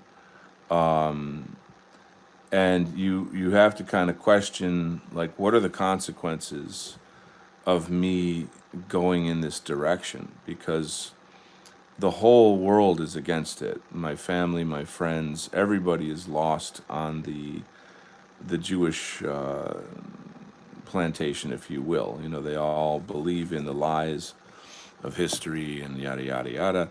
So if I'm to align with real truth, then I am putting a target on my head, and I have to live a double life. I have to hide my name and my face, blah blah blah blah. So anyway, I know this is a gigantically long answer. Well, let me say hi to Prissy first. I'm glad that you're with us here. I'll get to your comments in a second. So when the election was stolen and Biden went into office, and actually beginning with Trump promoting the vaccines, I started to see, like, this is all fucked up. Like, this is so fucked up. Like, the way Trump was like, okay, go home now and be peaceful and cooperate and don't do anything. And you know, they you had I forget who was the former mayor of New York City that was going after the Democrats to try to, you know, get Trump back in office and all that. That whole shit show went down. So I finally came to the realization that Trump and some other people around him were in on the giving away the election. And that really damaged my view of Trump, obviously, right? And then when I started going deeper down the JQ rabbit hole and finding out how, you know, Trump's family is sort of married into Jewish power and all these other things, it was like a kind of a slow falling away. You know, it was very. I think it's quite painful because it's extremely disillusioning to realize, like, I've been duped. You know, I was lied to. What's his name? Nick Fuentes just did a commentary on how Trump will be seen in history as the greatest con man ever, and that, you know, the elite put him into power so that he could get everybody on board with the surveillance state and all these other Jewish operations, you know. However, Trump is nowadays, I don't know, he's sending what I would call mixed signals. Now, I know there's some hard ass, hardcore, far right people that hate him, and they would hate me for saying anything to counter that, you know. And I don't really care. You can go ahead and live in your little black pill world. It's fine. You go out, you know, I can't change that. But he does do things that I know that contradict all of that. And so, like, once in a while I question, like, does he, maybe he knows what's going on and he doesn't want to be a part of it, but it's too late. He's too deep in the down the rabbit hole or whatever of, like, Jewish hegemony, that he knows that he'll die. He knows that his family will be tortured to death, you know, if he doesn't do their bidding. Do you understand what I'm saying? So you see where I'm going? Like, what would you do if your children and your grandchildren or whatever would be tortured to death? You would do what you were fucking told. You see, which is evil. But I'm just saying, like, he's not in a very enviable position, you know. So I can't really. You get where I don't know if I need to really explain that anymore. I think that's as much as I can say. Let's go back and check out some comments. I don't know. I read that.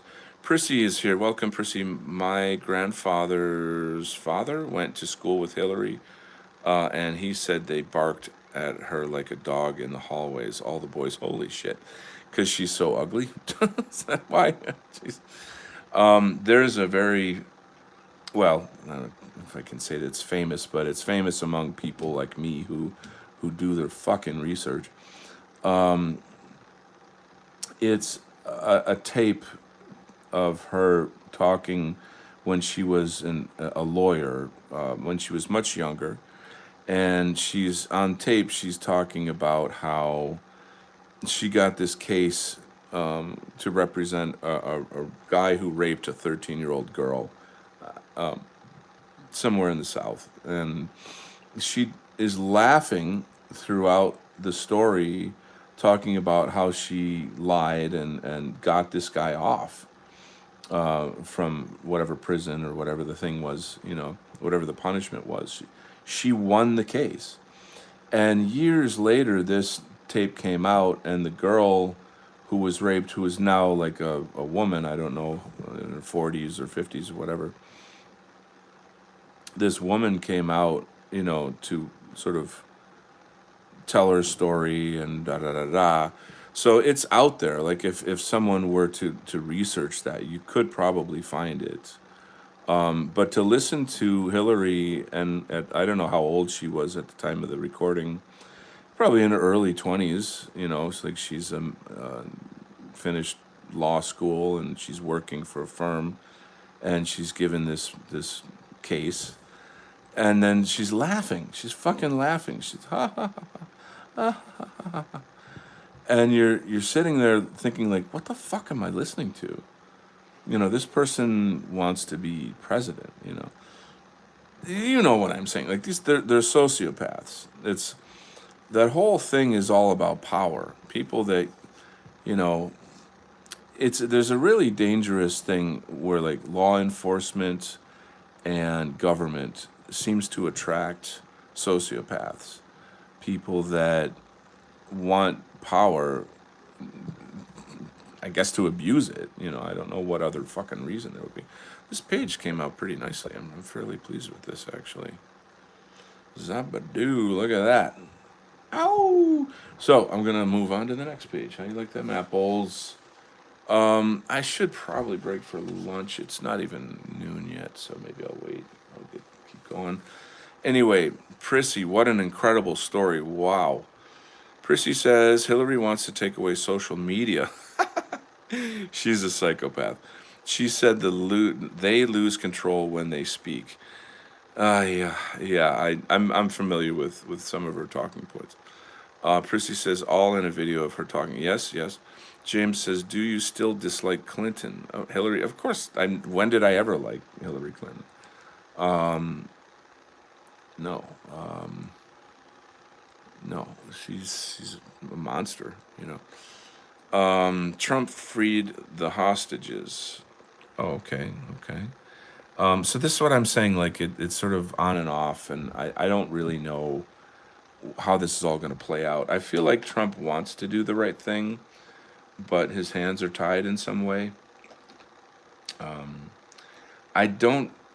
I can't say that I genuinely think that he's authentically in on the new world order. Like I know that a lot of people believe that and say, see, look at this data, look at this, but I don't know. There's a lot of contradictions there. Anyway, the girlfriend of your grandfather. I'm sorry, I didn't, or the girlfriend of your father. I'm not getting. I apologize. I think I understand. Anyway, so that happened, and there you go. All right, new page. What's next? 28, yes. Page 28. Pardon. I'm sorry. There's something going around, a little chest cold thing, and I caught it a while back. It's going on like 2 weeks, though, and I'm like really ready for this to stop. It's very uncomfortable.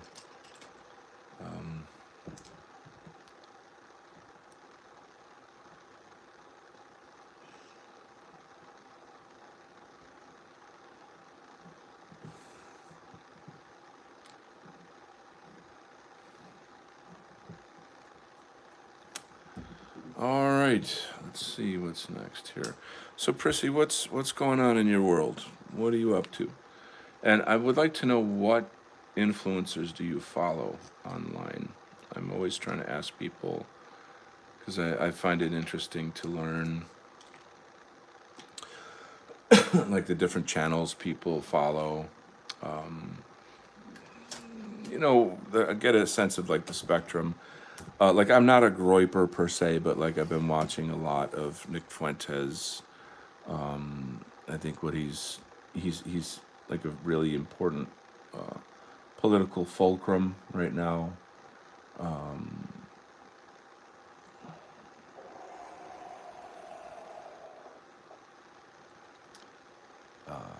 but and I'm also following like Ian Carroll. Why do I do that? Because and like Alex Jones, he's like the for a troll, he had like a Hitler mustache for a little while there. Did you see that? It was so funny. The commercial for Infowars is one of those. I forget what they're called. They're like these kind of videos that only far right people make, where they'll mash up video like images of Agartha and Hyperborea and Nazi UFOs and Inner Earth and then this was he did that with AI of him meeting going with like Robo Charlie Kirk into the Inner Earth to meet Yakub and all these like it's very esoteric far right cultural stuff that normies have no idea what this shit is.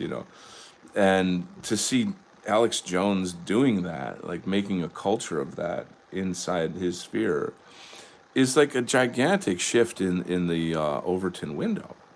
You see what I'm saying? That's why I watch Candace Owens and other people, because I'm trying to get a big picture of like what is the overall movement, you know. Now, my buddy Flash Gorgon, he's a close friend of mine from the White Art Collective. He's really angry at how a lot of these influencers have grifted off our talking points. And I see this as a kind of double-edged sword where, like, someone like me is not. I haven't really tried to become a grifter. Like, I've never tried to monetize this channel, you know, like Stu Peters or Tim Pool or somebody like this. Stu Peters is infinitely better than Tim Pool. I'm not comparing them, but the point is that the grifters in the influencer sphere, they take our talking points and then they grift off it, and we don't get any credit for that. And I think Flash is right that we should be angry about that. But my kind of apology for that is that at least they're doing our work for us. At least reality is changing, or politics is changing insofar as our ideas are going mainstream. Okay, and that's not a small thing. That's a big thing. He's still angry about it, and I don't. I think he's right to be angry. But anyway, this is the conundrum, if you will. The conundrum.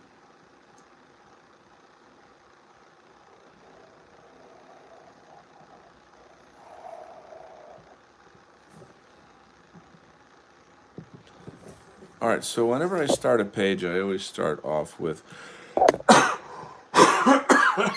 sorry, with the panels.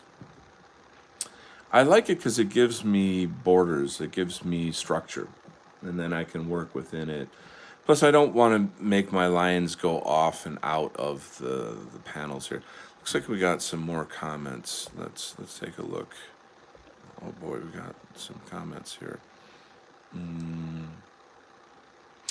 Christy says, "Thanks. I'm coloring, watching you right now." Oh, very nice. What are you coloring? Are you working digital color, watercolor, colored pencils? What are you doing? Tell me more. I must know. Lately, following a lot of art channels, watercolors, colored pencils. Wow, I just said that. It takes me away from politics. Yeah, I know. So should I stop talking about politics? I don't want you to leave. Don't go. It takes a certain, like, you gotta have a thick skin, I think, for a lot of politics, you know. But at some point, it's just you need a break. You gotta get away from it, you know. That's for sure. Anyway, moving on. Let's read. Rexus says, "I love that. I was a very huge Hyperborea guy. I introduced a lot of people to the history of certain symbols from the 1940s. I like that. Germany, and tell them the truth of our history with our symbols. Yay."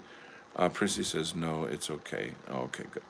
So, yeah, I have a kind of a chip on my shoulder about, like, the ADL cannot tell us the meaning of our own cultural historic symbols. They do not have the right to tell us that, you know. And like I got really pissy about, you know, like, just for example, the ADL has just determined that America First is now anti-Semitic, and it's now on their hate watch.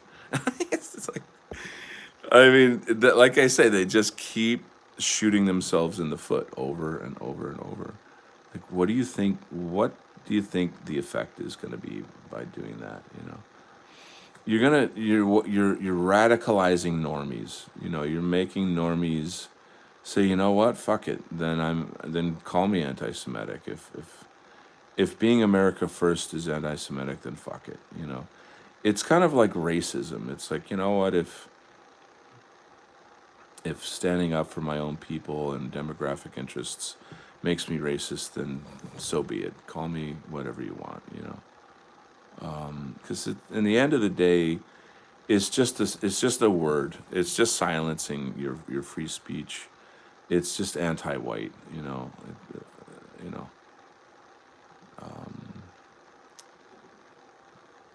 Yeah. In a previous show, I was talking about this gentleman that I met who's from England, and he used to work for a an archaeological museum that had all these precious archaeological finds, and he was in charge of making sure that, you know, the items were not, you know, like they have to, like, have temperature controlled rooms, and, you know, when you're moving exhibits around, things have to be moved around in specific ways so they don't break. And, you know, he was that guy. Now he's older now.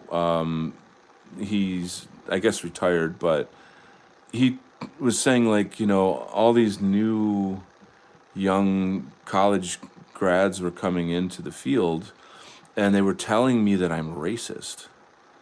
And that, you know, like, oh, well, we have to change this exhibit to include blah blah blah blah, and the new narrative is that, you know, there's no such thing as like Anglo-Saxons, and, you know, the first prehistoric bones of, you know, found in England are from black people. It's just total retardation, like complete shit, you know. And I'm looking at this guy, and he's saying, like, I was told that I was racist, and I was really like, I just wanted to fucking explode. I'm at like a work picnic, so I can't like go nuts, you know. I can't like go off on and do like a full Hitler speech, you know, like, you know, in German, you know, like that. Anyway, so I went after it though. I still was like, see, you know, that whole thing about racism is just a form of, calling you racist is just a way to silence you, and yada da da da da da da da, and how important it is to preserve our culture. And da, da, da, da, da, da. So I showed him the Survive the Jive channel, and he got really excited about that. He was like, "Wow, I didn't know these things existed," you know. So, I just red pilled a normie right there. You know what I'm saying? Red pill the normies. I gotta write a song, Red Pill the Normies. That's a fucking great idea. Okay, I'll get on that in 5 minutes. What should it be though? Should it be like a heavy metal epic, or like a hip hop song, or house music, or what genre? Country music, punk rock. Red pill, red pill the normies. Pill, red pill the normies. Get the distortion pedal going. We're gonna red pill. I do have a kind of a pop punk song that I wrote years ago. I wrote that in the time when like the Proud Boys were a big thing, and people were out in the streets, fighting in the streets and protesting. And back in 2017-ish, we we still believed in America. We still believed in the illusion of America at that time. And so I created this anthem. It's on this channel. Like if you go to the music playlist, I'm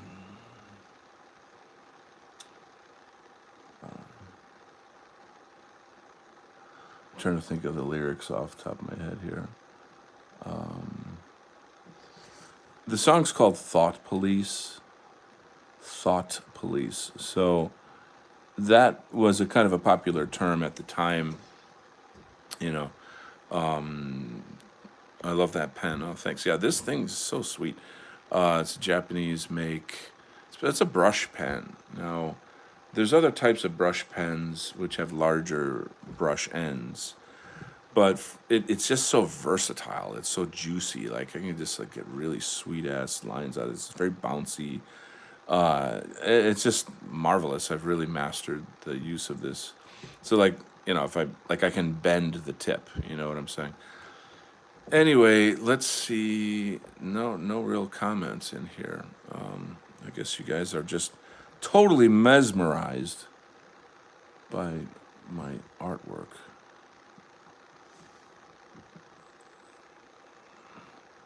I got a spell on you, 'cause you're mine. So for me, like movies are my decompression. Around I don't know, maybe 9 or 10, more like 10 o'clock at night. I go to these like movie channels that are on the internet, and I'll kind of try to hunt down something that looks good and would be enjoyable. It's just a shame how much crap there is out there. It's like really hard to find an actual good movie. It's just tiresome.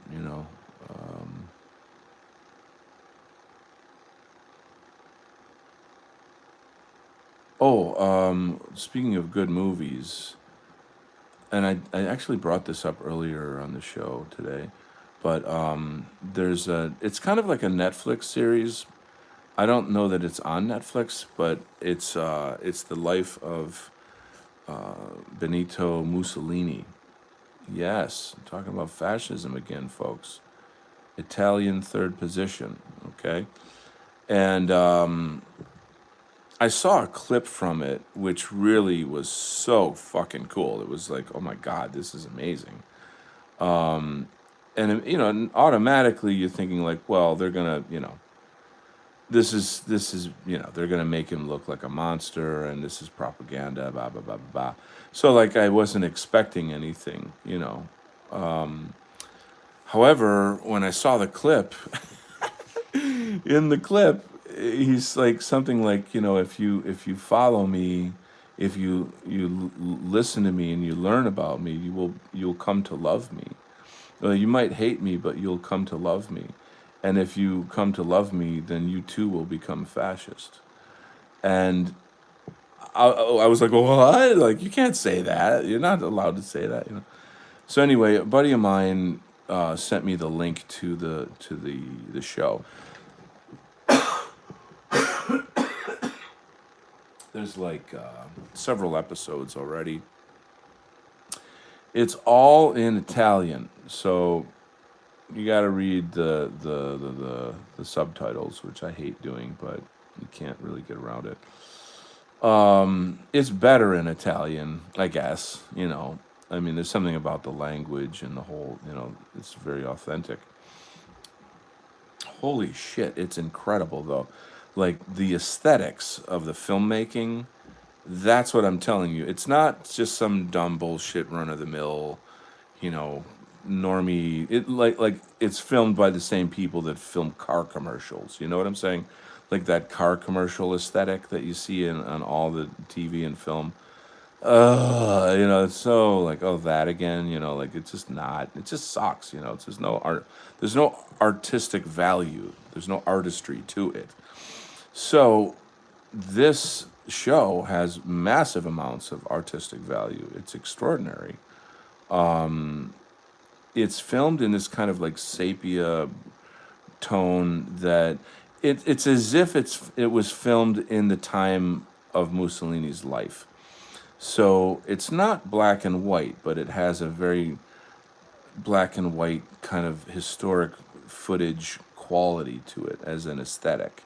Heavy, heavy shadows, lots and lots of brown tones. The cinematography, the movement, the camera work. Oh, it's marvelous. It's really a work of art, and I'm just so fucking impressed by that because there's so few. That's not fair. There's good stuff out there. Maybe I'm being a little harsh, a little rash. But anyway, bang. So it's got that. I mean, just on the basis of the aesthetics alone, I give this like a 10. Now I just started watching it, so I can't say how good it is as a show, but the first episode floored me, and I'm a fan. Like, I'm a fan. I don't think it's pro-fascism in the way that it does portray the people close to Mussolini as monsters, if that makes sense. Like there's this scene. I don't even want to talk about it. Actually, it's very violent, but there's a scene in the first episode where the group of fascists that work with Mussolini beat up a group of socialists, and some of it is over the top from my standards. Like, I know many people don't have any standards. Like, you can show the most extreme violence now in just genital mutilation. I mean, like the worst type of violence you can imagine is just normal now. It's fucking mainstream. But I don't accept that. To me, that's from the devil. That's the devil's work, quite literally. Dehumanizing human beings. That's MK Ultra. That's literally what it is. So if you're desensitized to that kind of violence and it's entertainment, then go see a fucking shrink. Please, like, stat. Anyway, but yeah, it's extraordinary. If anybody can catch it, I think it's. Other than that one scene, it's still a very incredible film or series. I'm missing out on some chat, so I'm going back to Chatland. We got Prissy. I love that pen. It is. Movies these days suck. We totally agree. I'm 42. Well, Prissy, thank you for sharing that with me. I guess I should ask you, are you married? I think that's. I mean, I'm sorry for being so forward. I apologize. I'm not normally, that forward, but Anyway, there's so little time left. Atlas, what is it? 31 Atlas is coming, and the Alien Armada is coming. We don't have much time left, so we're talking about blackouts, and we'll see. Let's just try to keep our hats on here, okay? There's a new right-wing channel growing called Old Sterling. He's kind of becoming popular because he revived the 1940s German third position cartoon. Oh my God. Oh, Murdoch, Murdoch. It was made back into. Oh, of course, I know Murdoch, Murdoch. So this book we're doing now, which is called The Alliance, we're we're talking about making an animated series out of it. There's investors. Animation's not cheap, but there's so much here. Like I believe this could be the new South Park. This is, you know, I love Murdoch, Murdoch, but what this story that I'm doing is that times 100. Like the layers of politics and meaning and esotericism and humor, and it's got the potential to explode, like explode culturally. I don't quite know if it will. The fates, the Norns decide such things, I guess. We shall see. We shall see. But I got to look up Old Sterling. Thanks for the tip. Okay, Prissy says, yeah, there's some good stuff out there. I was harsh too. No, not married. I'm a bookkeeper and I love art. Oh my God. Oh boy. Zing. Oh, be still, my beating heart. Oh boy, oh boy. Oh boy, oh boy. Oh boy. I've kind of painted myself into a corner here, haven't I? Where does one go from here? Let's see. Well, that's awesome. Tell me more about your art. What kind of art do you do? I've got like a very, very major announcement regarding the arts coming up soon. In fact, I have a meeting tonight about it. I can say that if I'm having a meeting about it, that I'm working with some people in relation to an arts organization that would be significant to our people, our movement. So I will not say any more, but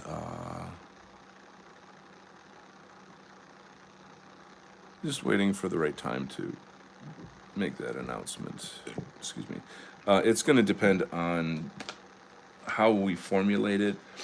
I'm of the thinking that we really should just go full, what's the word?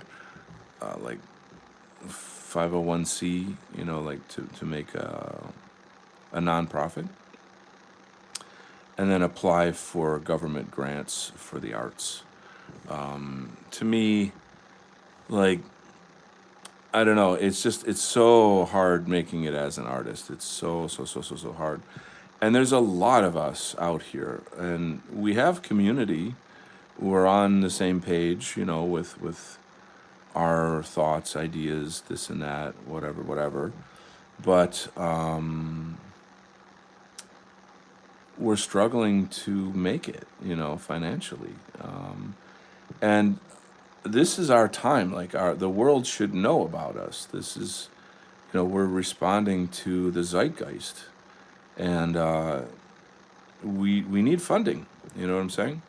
We need funding. So again, it's a committee decision. I'm not even certain if I'm going to stay in the group, depending on what the choices are.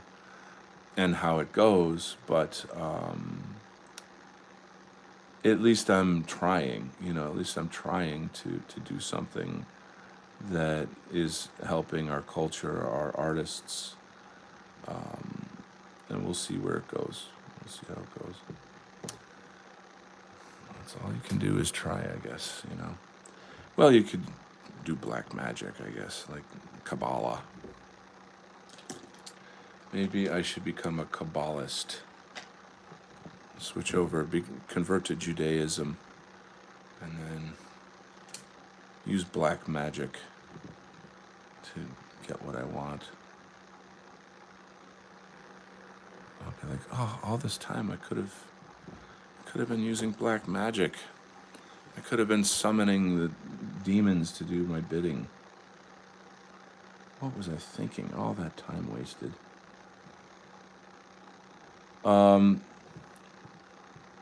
Yeah, okay. I don't want to get too wacky with the demonology stuff here. Wackadoo.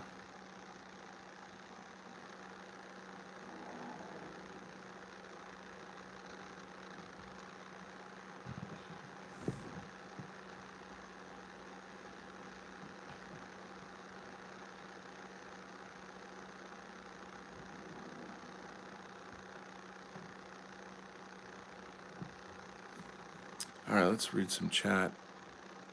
Rexus Prime says, some people have said I'm mentally disturbed for portraying that type of violence for what it is. Thanks to Vivzy Pop.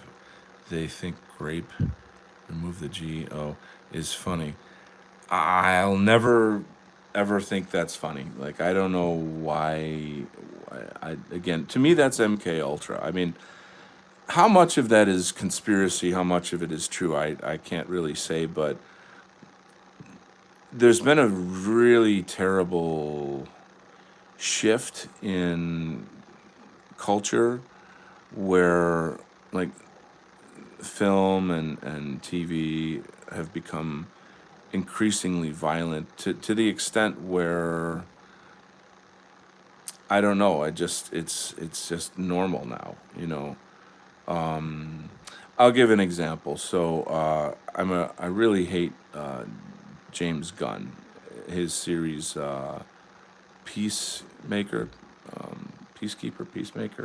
Peacemaker. John Cena, he's really proving himself to be a great actor, and he's very entertaining. But the James Gunn's version of DC is extremely degenerate. It's extremely like he's really holding no punches in terms of, like, how can I make this as like dark and sick and anti-conservative as possible. On the Peacemaker, the first episode of Peacemaker, he goes to these parallel realities where this is whatever, and in this episode, he goes to a parallel reality where Germany won the war, and it's like a whites only neighborhoods, and he makes fun of, like, all of that. So I don't have to get too far into it, but, like, it's this extreme caricature of like whites as racists, and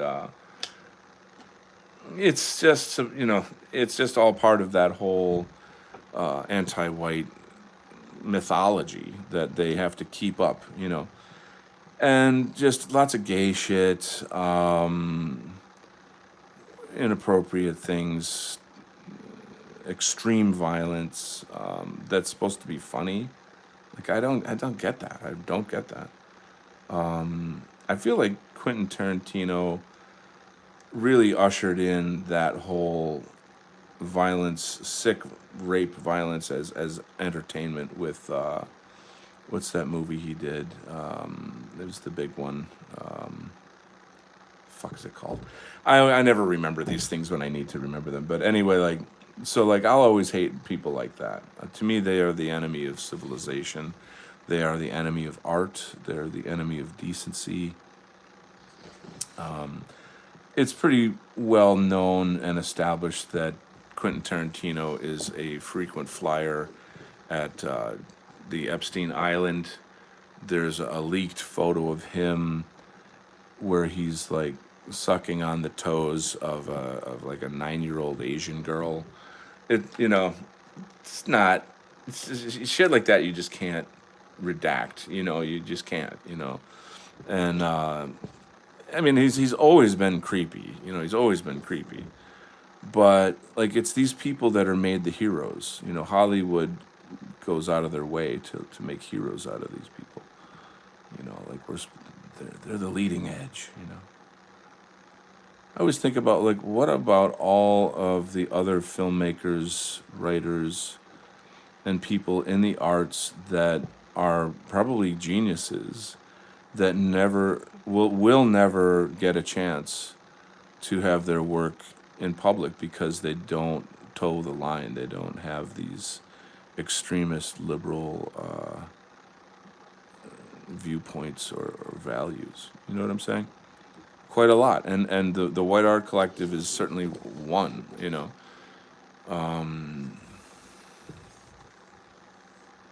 It's like one gigantic pool of talent of people who, unless we win the culture war and can get government money for funding and start our own Hollywood and our own TV channels and our own Netflix and all these other things, we're just going to continue to live in obscurity, you know.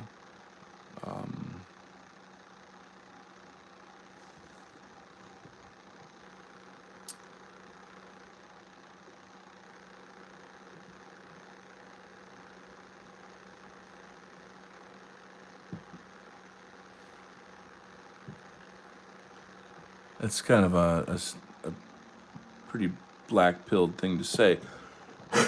Excuse me, but there you are. Okay, so yeah, okay, there you go, and now you know.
It kind of reminds me, there's this woman on Instagram that she's not explicitly political, but her whole mission is like the theme of her channel is the war on beauty. And it's very Catholic. She's like, that's like a big part of her message. But, which is, I'm not saying that's a bad thing, but what I'm saying is that it's, of course, like an angle, I guess. She goes into the arts a lot. Like that's a big, big, big part of her whole thing is the arts and architecture and fashion and like how everything has been made ugly. Like why is there a war on beauty? What's who's behind it? What's happening? How does it impact us and culture and what we can do about it and how we should celebrate, who we are and da da da da, all this great stuff. It's a really great channel. Um,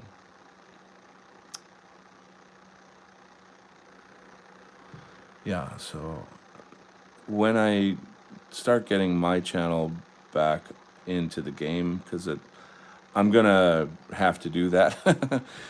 When this book comes out, there's gonna be we're gonna be going into sort of a marketing frenzy, and so I've been kind of thinking through and developing, reviving this YouTube channel and turning it into more of a legit show channel, and getting a TikTok and blah blah blah, all the kind of grifter shit, I guess. Not technically grifting, per se, but she'd be like the kind of person that I'd like to have on. That would be a good thing. Yeah, would fit right in.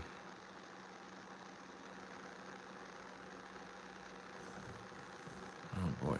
Um, well, gang, I think it looks kind of like it's time to break for lunch here. I have a lot more artwork to do. Gonna probably come back online and continue. I sort of have to look over my schedule for today and see if there's things that just like I did laundry yesterday, like just stuff like that, like what am I forgetting? I hope I'm not forgetting something. All right, but I do plan on I'm coming back on. I will be, like I said, I'm teaching kung fu this evening, so that's happening. But anyway, have a great lunch. Thank you, Prissy. So happy that you joined us. Thank you. Rexus Prime, have a good day. Donald Kent, awesome, my man.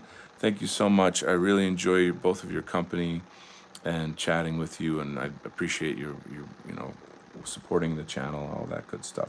God bless you, and we shall see you on the internets. Circus Cult. Talk to you later, guys. Bye bye.